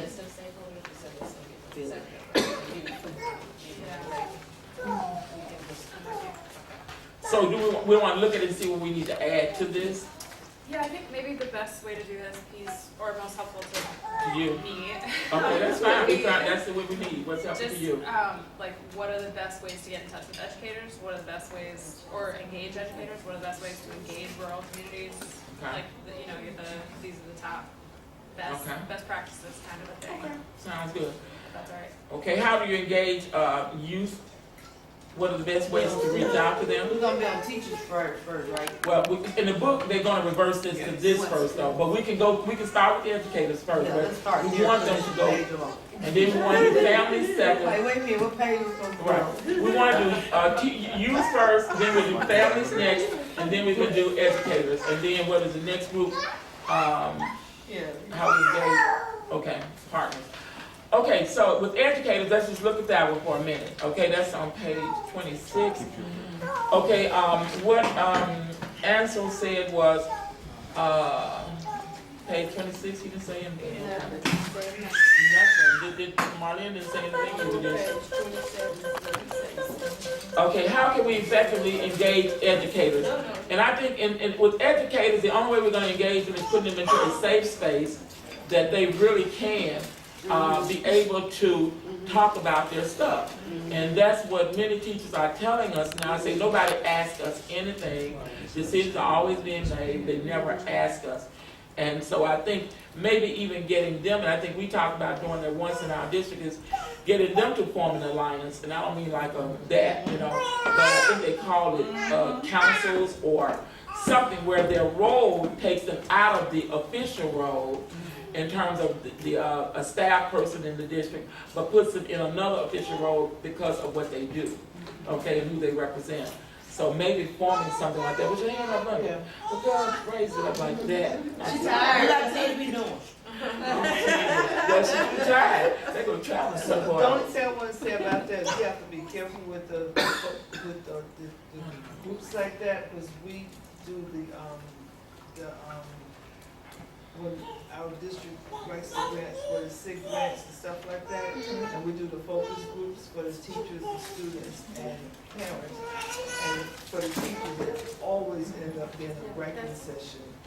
You know, they don't want to give, true, so you have to tell them, be specific on what you want, what information you want to pull out of them. One-on-one. Yeah, because they will go and take it and start going to it, have to wait. Teachers are some of the most scariest great profession in America. Scariest what? Scariest great profession in America. You got better chance at talking to some prison guards than the teachers. They are very fearful So about really, I losing think their you gotta job. create a They safe do not space. speak out. We got to, that has to be, if that's what it It's is. English. You ever been tell them want to tell me what wrong? Then they know she told me. Like I got plenty of teachers that's not my face publicly, not my friend publicly on Facebook because I put a lot of stuff out there about the school district. But they will text me and call me and tell me everything I need to know. But they know I'm not gonna put their name out there, and they know it need to be fixed. But when you got a state that's saying we'll take your license for you even supporting them getting paid twice a month, like come on, like, cause I could now that teachers have the Stars Union in Mississippi. Well, not union. What is the teacher association? Yeah. Them folks pay them people, and they couldn't even advocate for them to get paid twice a month. Like, come on. So, them folks that on disability or SSI, they won't need 2 paychecks. But the teacher association wouldn't even stand up to say our teacher won't be paid twice a month. So if they don't even have that representation from the people, the association that they're paying, they're supposed to represent them on a statewide basis. Imagine the stuff they get back at home. So we've had teachers that have been retaliated against, been suspended from work and all kind of other stuff. So you have to be really, when you start talking about focus group, that's like you telling young folks to do a survey that's 100 questions long. By the time I get to number 20, I'm just gonna mark C on the rest of them. Whatever in the middle, that's what you're gonna get. Like, a lot of times those teachers are not gonna speak out because they have children, they have family, and folks will say, well, they need to take a stand. You gonna hire them? I mean, they have to live too, but a teacher's not gonna speak out too fast, but you get a lot of information with honest dialogue, one-on-one. You don't get a lot of honest conversation in front of other people. And I think that also affects the willingness to have parents or families in the classroom too, if they're afraid that something a parent's gonna say is gonna affect their job. So creating a safe space in all And I ways. think the impact on that is that the parent or the teachers kind of lash out on parents and students. Like they don't have anybody to support them, so their energy goes towards the families and the students. So it breaks it all the way down. Like it's an ineffective system because everybody feels isolated in their own, right. I mean, the teachers don't feel support and they know they're dealing with children that have these issues, the trauma, the this, the that, the gaps, the developmental gaps, but nobody's going to bat for them. Like you said, there's a penalty for even saying, well, let's look at something different. So now, you know what, then I want to attack the parents. I'm going to attack the students in my conversation. The parents are the problem. And it's just this big back and forth where there's no collaboration between the parents and the educators to deal with the system. So let me do, it is 3:30, it is almost 3:30, just to do a time check. If you can turn the video off for a minute, on commercial break. Turn it off for a minute. Okay, but anyway, let's move, because it is 3:30. Okay, come on, Nita. Okay, so in the effective engagement strategies piece, I think that's where some of this goes. Yeah. And one of them is, in bold, give teachers space and what was the, and privacy, like to truly another thing is, it should be authentic. Decisions should not have been made before you're talking to people, because that's when they close down. So maybe that's where effective engagement is. You start to, develop places of trust where teachers feel that they can truly share what they think is better. I mean, there's much more. No, I mean, that's right. I mean, I think we're thinking though about, like on down, as you just said, and what you described as the fear. But on the other side, you really do have some teachers, they will come on and do what they got to do, if they're created the right space. Right.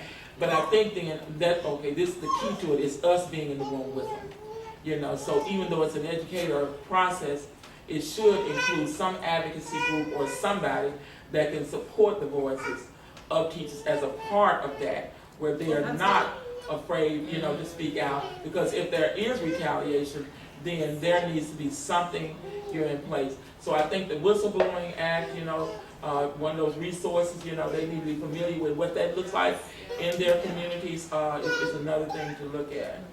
Okay? So 3:30, okay, parent, guardians, and families. Parent, guardian, and families, children and youth grow up in many different family structures. So now how do you best effectively engage parents, guardians, and families? And I think we have talked about that. Home visiting, number 1. Hire a family liaison, number 2. Provide family workshops, definitely. Family empowerment activities, family outreach. I think all of these are excellent opportunities to reach out to families that will work. They will work. Now, do we have any concerns, though, that we want to extend or share inside of this? Go ahead. Oh, I'm sorry, to see the hand down there. Which one? Cameron? Okay. This is the section about the qualified educator being the family liaison. Yeah. So, and I think Cadre did their training, but we have to help parents identify their gifts and their skills that's within here. So you kind of eliminate the opportunity for a parent who can organize events, who can coordinate, who can facilitate. We're not looking at our resources or the tools we have within the parents. We're automatically saying, in this language, you're not qualified just because you're a parent. You might be able to do everything, but since you don't have the educator component, you're not qualified to be a family liaison, and we know that that's just not true. And so I think, and that was the same thing I was coming in on. I just think that needs to be out. Come on. Qualified educator. Take it off, and that's what we're suggesting, yeah. Hire a family liaison. I just want to jump in because this list changed a little bit from some other feedback as well from that, and then also we got the PTA gave us some really specific paragraphs about how to engage folks. So if there's strategies in here that you don't want deleted, that would be helpful feedback, just because we're trying to figure out how to Put meld stuff the in. 2 lists. Yeah, I think these strategies are excellent. yeah, But what they're saying that specifically for this hiring a parent liaison, we've seen it happen, wasted money, okay? But it can work, and we all need it. You take that family workshops out. Nobody go to the thing. Provide family workshop because of the workshops, but if you had the right workshops, they would. And that may be why they have educator in there, because a lot of times they do try to teach parents, because some parents do want to know how, what can I do? Well, the thing is, I do agree with what you're saying, but I'm saying I think maybe that's why that's in there. Maybe that could be the link to that. But it goes back to what you said. The liaison, exactly. Part of it. They don't have to. That person could have a teacher do it. Or her role is going to be to get parents together. Exactly. The liaison, and if they need training or workshops, their role is to what? Somebody in the district does it, or contribute somewhere else. And I think that's their reasoning as well. Yeah. And I heard it when you said it. That's why I'm pushing back on it, so that we won't use that as letting them use that as a reason for it. You explained it yourself. Yeah, Okay, go ahead. in community-based organizations. Exactly. There are parents inside of community-based organizations who are already trained to do all of this. And we need to they're put not that in there. qualified educators, but in some instances, they know more than qualified educators. And I think we have to be clear about that. Okay, so Nita, and then I will come back to your concern about the workshops, because just think your organization do workshops all the time, and people will come. So then it goes back what Diana just said, these workshops may need to have a community-based perspective in terms of the training. It can't be one where it's at the school, it's all by teachers, it's gotta be something different, but I think parents will welcome workshops around many things that help them to be more effective. So capture it in that way. But this piece anyway, when you're talking about real engagement, it cannot be a school-centered process. And they It has list to be all of that family out centered. here already. They're clear. They list out after school, including evenings and Saturday. And they even list out funds, workshop funds could pay for the presenters and the topics, school report cards. We could add more topics. Restorative justice, adult literacy, financial literacy, child development, parenting strategies, homework help, school integration, and more. And so we can always add more. See, the topics are not the problem, now who's doing them? And I think that's what we're saying. It doesn't say anyone there. I was just saying when here when she was just saying. Yeah. Right. list to it. I was just saying who should be doing them as well is a Oh, big okay. factor, and I think that's what as you thinking about workshops that schools have that nobody attends. Yeah. But if we do it a community-based process in a school, I mean, a community center or somewhere in the community, that a community-based organization say, hey, we hosting it, and the school district is partnering with us, then how does that work? Yeah. Okay, go ahead, Anita. I want to go back to that hire and family liaison. I think that whose main responsibility is working with families, not providing attendance help, and that develops a strategy, a strategic plan that uses data and how to reach out to families. I mean, make it so you don't just sit down and make it up. You really have a way of, you're training your family liaisons to do real work. And it could be that those are people hired from community-based organizations that already have a lot of training in how to work with families. There's some way of saying it that way that, you know, I see too many times where that family liaison is taking attendance, helping out because they're substitute teaching and they don't have, and they don't even have to be based at the schools. They could be based at another community organization. And I think that's going to be important too, where they're housed. Yeah. Yeah. I think that's very important. Oh, it's going to be different. Yeah. Right. So parent, guardians, and families on page 27, NL, it said effective engagement strategies, provide family, he does say provide family workshops. He said change, that's where I saw that, change restorative justice to restorative practices. Restorative justice is the overall practice.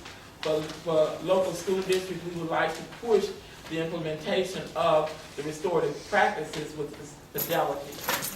He also said include in the family workshop cyber safety, cyber bullying, cyber trafficking, and hacking. Okay? Okay, so let's move on to the next section, which is how to engage specific groups again. Spotlight on family partnerships, and they're using Ohio as an example of that. Enabling families of students with disabilities. Engaging families of students with disabilities, engaging families of English learners, and I think we talked about strategies for that and real needs. Strategies for support families and with school transition. Engaging homeless families, guardians, and peers.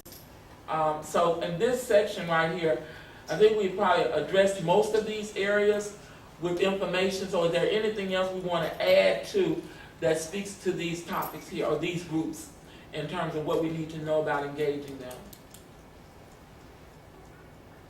Okay? Because it's strictly about the engagement part.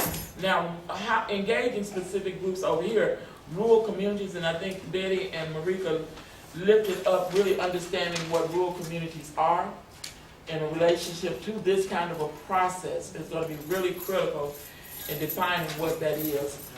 Because if you compare them or you measure them to any other community, you're not going to come out with the same result. Even the schools are smaller, so the different expectations. Go ahead. We have some of our families that live 30 to 40 miles out of the closest school district. So how do you approach that Exactly. for engagement? And that's a point that I really wanted to make, is that this ain't right around the corner. See what? Need an app for it. And that's probably, that's really good long term, that is, and it can happen. However, how do you go to the library in that community, and then some of these communities don't have libraries, but how do you find a central location? So for these rural communities, once again, it goes back to churches, it goes back to identified areas in the community by the community. Right. Where would they like to be engaged? Where would they? It's all about, and I know it hasn't even come up to me until now, asking the folks what works for them. Yeah. Okay, Gina. I was just thinking about, it's not that big of a distance, but the charter schools take families and children out of their communities and make it ineffective for family engagement as well. So, but it's not as magnet schools. right. But that was magnet school, but the magnet school situation is more of a real choice than the charter schools. I'm more so thinking about the transportation, Yes. like they can't get to events. Right. And we gotta be able to say that when we're talking about rural schools, when you're talking about engagement around those schools, the schools are no longer community schools. They are, the families are away. So any engagement strategy has to take that into real consideration. And the first step would be asking those families what works. I think someone mentioned the needs assessment. The earlier, needs and I thought assessment. that's what they meant. Was that you? Oh, probably so. Okay. Yeah, And I we got thought it they in were there. referring to that. I think someone misunderstood it for some, but I think that's what they were saying was to ask the parents. Right, and the needs assessment can go in a lot of different places, and that's what we were saying, some of the stuff we talked about earlier, now it may be in terms of how do we utilize it, and that would be one of those. The only problem with needs assessment though, it has to be one that is family friendly, because sometimes these assessments are so long, or, you know, they're given at times when parents just don't realize the value of it, so they've got to be effective. Okay, Cameron, and then we'll look at what Marlene has. Definitely, we're missing anything that has to do with cultural, Exactly, that still has to be communities, there. especially, Yes. when we're looking at implicit bias that's happening in the classroom that's affecting predominantly African American students, that there's no, how do we engage those parents around that conversation, because it's a real situation. And so we want to add that to some of the workshop, you're doing workshops, let's look at implicit biases and how that affects educating children. Who said it? And she was just saying, when parents, when that's happening in the classroom, a lot of times parents don't even know how to word that. Go ahead, talk to me. Yeah, I was just looking at it. It ain't. That's one of my little things sometimes. I have to trick my being there because the body stuff. Just can't give it. Okay. I gotta pin that, I gotta ask. And we're using it because that's right now, that is the, you know, like you said, the buzzword or the terms that being Ooh, used. George, you make me worse. I know. I know. Well, I mean, It's because real the though, reality, that's right. however we figure out how to word it, That's it right. needs to be, when we're talking about how to engage families with disabilities, basically everything on that list we were talking about, the specific groups, children with disabilities, English learners, homeless families, all of these are here except for the conversation that specifically talks about race. So let's call it that. Racism and discrimination.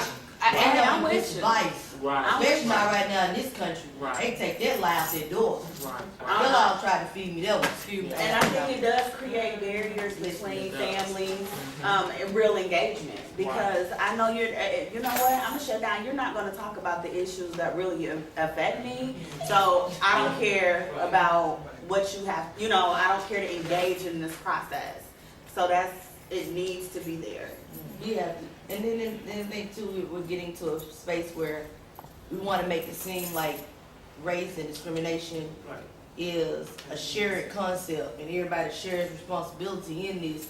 So we started talking about implicit bias, and you're gonna tell me that I can be just as implicit as a white male that's no, it just don't work like this. So stop doing it.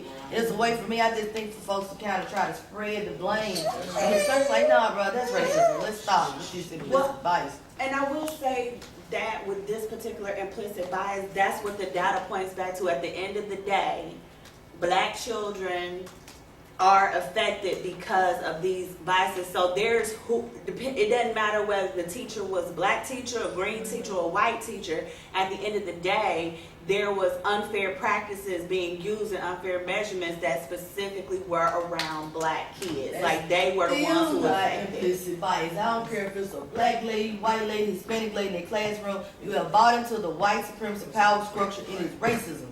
I don't care if it's embedded or whatever. That's racism. And it is trained upon our people to do it. It is their master mindset. It is their overseer mindset where I'm going to take you to beat that one. That's what it is. It's racism. And we still... Excuse me. I see what you're saying. Call a spade a spade. Call a spade a spade is what you're saying. Let's try to make this cute. Like, this is not cute. So when we talk about a Black person that's doing it inside of this classroom does not mean that she's implicitly biased.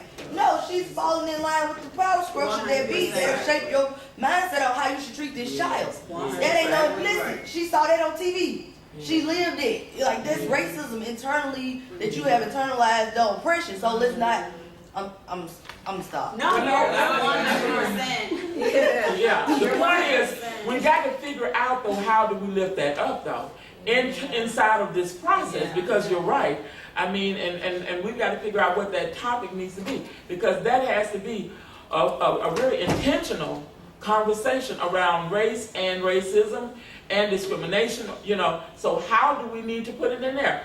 And we just have to just put it bluntly out there, something that is required. And we cannot expect anyone else to mention it, so we have to. If we don't do it today, we don't know if it will be done. That's just one of my children. So when we talk about cultural relevancy, cultural, because I think Diana We just pushes need a back. heading on engaging, I don't know how to, engaging Black and brown students and families, African American, Latino, whatever word we use, we have to have a heading for engaging that demographic. Well, so if you have these already families and stuff. Sensitivity and understanding cultural sensitivities and cultural norms. And right. Okay, and see, that could go under these, you know, what we already have. Just add that to that, you know, for the students, and that's going to be dictated really by the school districts, you know, in terms of how far they'll take it. But I think we need to be Specifically calling it out. calling it out. Yeah, that's. Yes. I'm just saying, y'all, that's one of my triggers. I apologize. But see, you had to tell us though, because we do make the assumption that we're all at the same place, you know, and you know, some of us strategically think a certain way. Not that we ain't there when you are, but thanks for pushing us to say that this document, we got to go for broke. You know, we got to do it. Go ahead. And can I respond? Okay, thank you. Trigger. That's it. So maybe there's really a place, like in one of these yellow things that says implicit biasm, or is it implicit bias or racism? And then just really say here, we have to acknowledge that there has been historic mistreatment of our Black and brown children, and teachers, none of us can address fixing it unless we all acknowledge it. And everything here is to acknowledge it, and just call it like that. There you go, that's I right. think we have to call it like that. Yeah, I think so. Yeah. Okay, so what Marlene said on this page was, engage the families of English learners.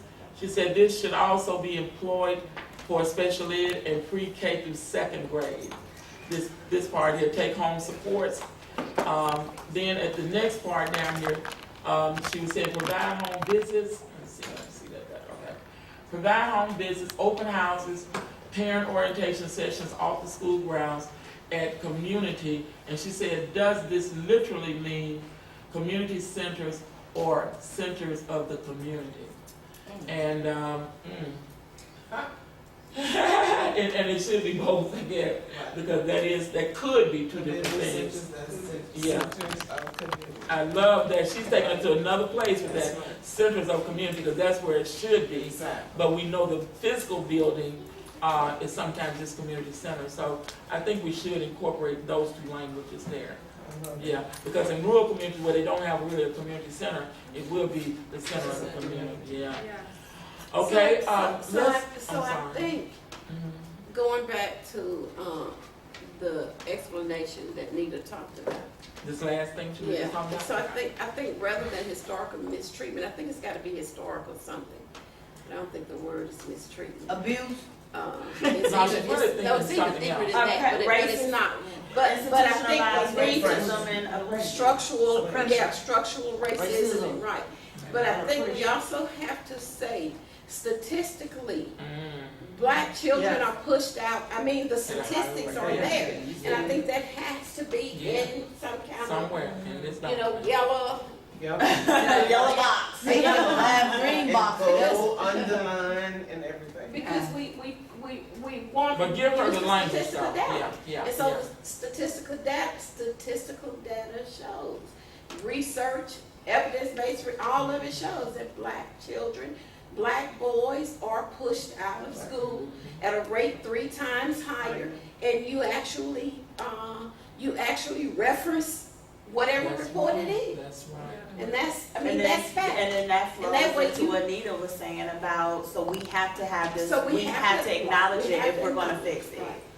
And there may be other places when you all go through that you can tie that back into. I think there are many places where you tie that could in. say something very similar.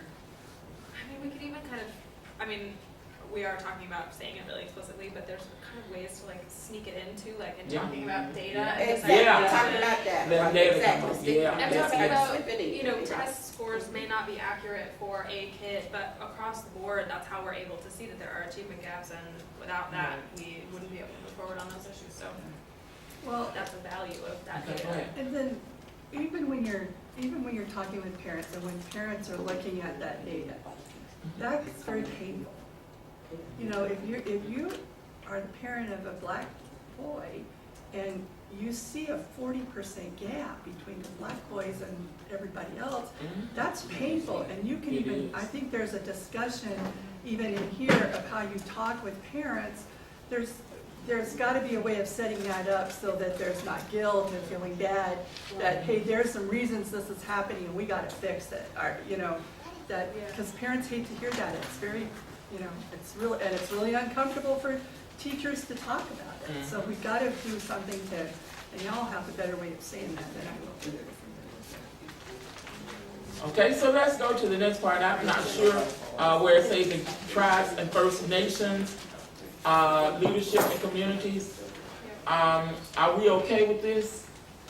I think the only thing that I So would. do we have any other, okay. We gotten all of Marlene's we have pretty much gotten all of her comments, right? Okay, we have them, so we're good. So we had to get Thank you all. Yeah, no, thank you all so much. Thank you so much. Thank you, Ashley. So y'all got more hours than everybody else. Yeah. So I was just gonna say for the Native American piece, specifically, in Minnesota, we have urban and rural. So we have an urban reservation and we have a rural reservation, but they're very different. So just making sure that, they're doing both, because they often do not connect. Yeah. We actually got some new language for this section from the National Indian Education Association. That's really, pretty solid, So did we come to terms with what we wanted on this youth part before, and actually one before you, this underrepresented youth, we decided we're doing what, we're calling it just youth Yeah. for that section? Yeah, and moving it up. Okay, and moving it back to the front. I think you might want to put youth and students, because some of those youth may not be inside of traditional city. Okay, youth and students, okay, go ahead. So I would say, like, for school districts, they have Indian Ed, Mhm. and they often have a community coalition that's aligned with that. So, like, Got it. in Minnesota, for one example, they have the Phillips Indian Educators Network. And so that's how you would reach out and, but so there's specific network groups within each community. There's also specific vocabulary in different areas of the country and how you even. Native American, American Yeah, and there Indian, all should be that. an understanding that there are different ways that and culturally responsive, if maybe that's. And also, there are some very strong gatekeepers within Native communities, and so you need to go through them first. Otherwise, no one's gonna even think about attending. Right. Once again, Elders. cultural Right. relevancy, because theirs is very, very, very cultural. And language. We have many Lakota speakers in Minnesota as their first language. Maybe, I don't know, is it in here, but it does keep coming up about culture. Could there maybe be a piece written in here explaining, even if it's not said in that way, explaining to schools or districts that it has to be specific to where you are? And that Yeah, you have to learn, customized based yeah, on your community. but you may have to go into more specifics and don't assume that everyone knows that, to do that. And give some examples. Oh, yeah. For instance, Yeah. here, this is how you do this, Yeah. but here, this is how you do it, or something like that, maybe. Yeah, to figure out, I mean, Some aha. what may be natural to one person may not be natural to another. Honestly, like, I would automatically think I need to know what's going on, what kids do I have, especially if I move to a new area, but everyone may not necessarily do that right off the bat. So like you're saying, more specifics, I guess, with examples and. Yeah, I like the idea of calling it out and highlighting it because it makes, it kind of showcases the importance of needing to really incorporate it as part of a broader strategy, not just kind of a one-off. I mean, we definitely still want to keep the language in the different, it's a both and. So I think I really like that. And I don't know, should it be at the beginning or Yes, that's so another that they could go into it with that Yeah, eye? that's another. I think once you get this far, it's gonna be Right. hard to change. They're gonna be done so much stuff that's Right. invalid. That's right. And then it's not just what you said, it's not just to pick a few things and Yeah. That's it. put it on paper so I can say I, you know, Yeah, no, yeah. it needs Check to it be out. Right. strategy. Right, Give right. examples of districts that have done this well, like, You're thinking of some? No, I would love to have some. I should go, I think I can go find some. I think that would be helpful to see here, this is what this means and looks like in practice. Okay, so we ready to move on? Now, the youth piece, I'm still asking about that. Did we take care of that in a way that you have what you need? Yeah. Okay. Utilize the homeroom period. I think this is one thing Marlene added. She did have a little more there. In terms of effective engagement, she is saying that we really should utilize the homeroom period or part of the team practice at school to engage children or young people, okay? But she was also still looking at it, the underrepresented. But we're looking at youth in general. But I still think there is something should be built into their school day that gives them an opportunity to engage at any level. Okay, let's see. I've got a thought here. Go ahead. And I'm not gonna say this correctly, so, but I think it's just traditionally engagement efforts, I think that you need to really say, for me, it's black boys. All right. You know, there are cultural things that have happened that prevent black boys from being That's right. and just call it out there I think and so. say, so y'all need to, don't be blaming them, what are you gonna do about it? I don't know Right. how you really say that, but, well, I'm sure there's a stronger way of saying it, but that's kind of aggravates me because, and we know that in a lot of communities, some students just don't even want to look smart, they don't want to, you know, they don't want to be the smart kids and they act, and they hide their glory, I don't know. And so there's a way, I mean, that's part of it, that you have to lift them up to be successful. And so, I don't know, I just think that part could be stronger. No, I think you got to put, we got to, at some point, I think they're talking about throughout, using the data to bring those points out as intentionally as possible throughout the document. So when it gets to something like this, then you can speak clearer about it based on the data. Maybe that's the examples you used. Exactly. So and they also said was the inclusion of youth, and we already said we would, that's involved in the criminal justice system, because they are really hard to reach, but their voices need to be at the table as well. Okay? Alrighty, so let's see, what's next? Oh, go ahead. Where specifically, what were you coming from when you said, as far as like mentioned African American or specific? Well, on page 31 where they go starting talking about underrepresented youth. In general, yeah, and maybe that paragraph could be made smaller than another paragraph could put in there and say, I really want to slap people in the face and say, what we're really saying is that culturally, Well, the numbers show that yeah, black males are really most impacted, Right. So we need to make sure they're engaged, and then how do you engage them? Not leaving out other populations. Right, because I know that is an issue though. That reflects. Yeah. And I do think that it's important, but I also know I have taught in schools where there may be a few whites, and they typically just get kind of shuffled through, because and I don't feel that they're addressed as So maybe sometimes it's just it does work, and it kind of depends on what your population is, who the underrepresented are. And I know what you're saying. I'm not taking away. The white But kids now is off in class. Yeah, That is the. Oh, yeah. But we're taking away the underrepresented out of that. We're already taking that out. We're just So talking you're about gonna say youth youth and and students. students, okay. Right, so that's any of them. That was my original the thought, but I data. was like, I don't know if I met your need. Okay.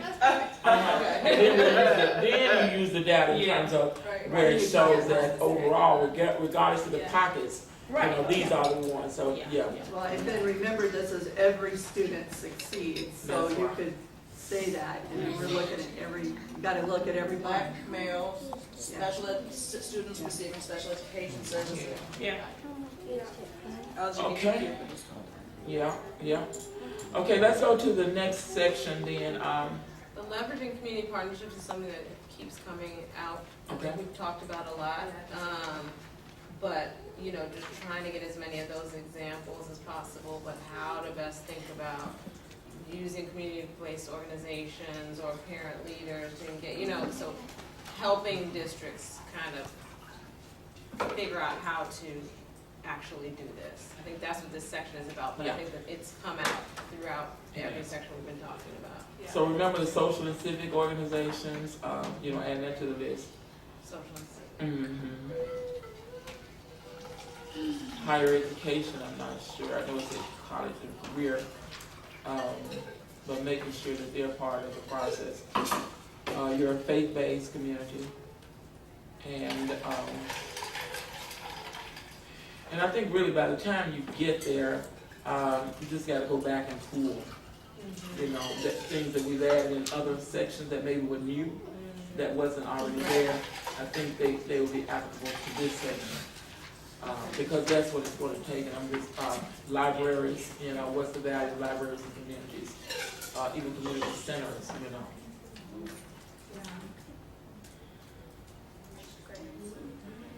Okay, so now guide us through these next sections. I know you gave us some additional stuff on these, Yeah, so. like number 4, but is that right, part 4? Yes, part 4. I'm hesitant, so Oh. that feels like, I feel like I've gotten a lot from you guys today already that will inform. She's like, I part know. 4 on I it. know she's No, I just don't want to spring that on you. It's a lot of content and it Oh, kind okay. of applies to everything.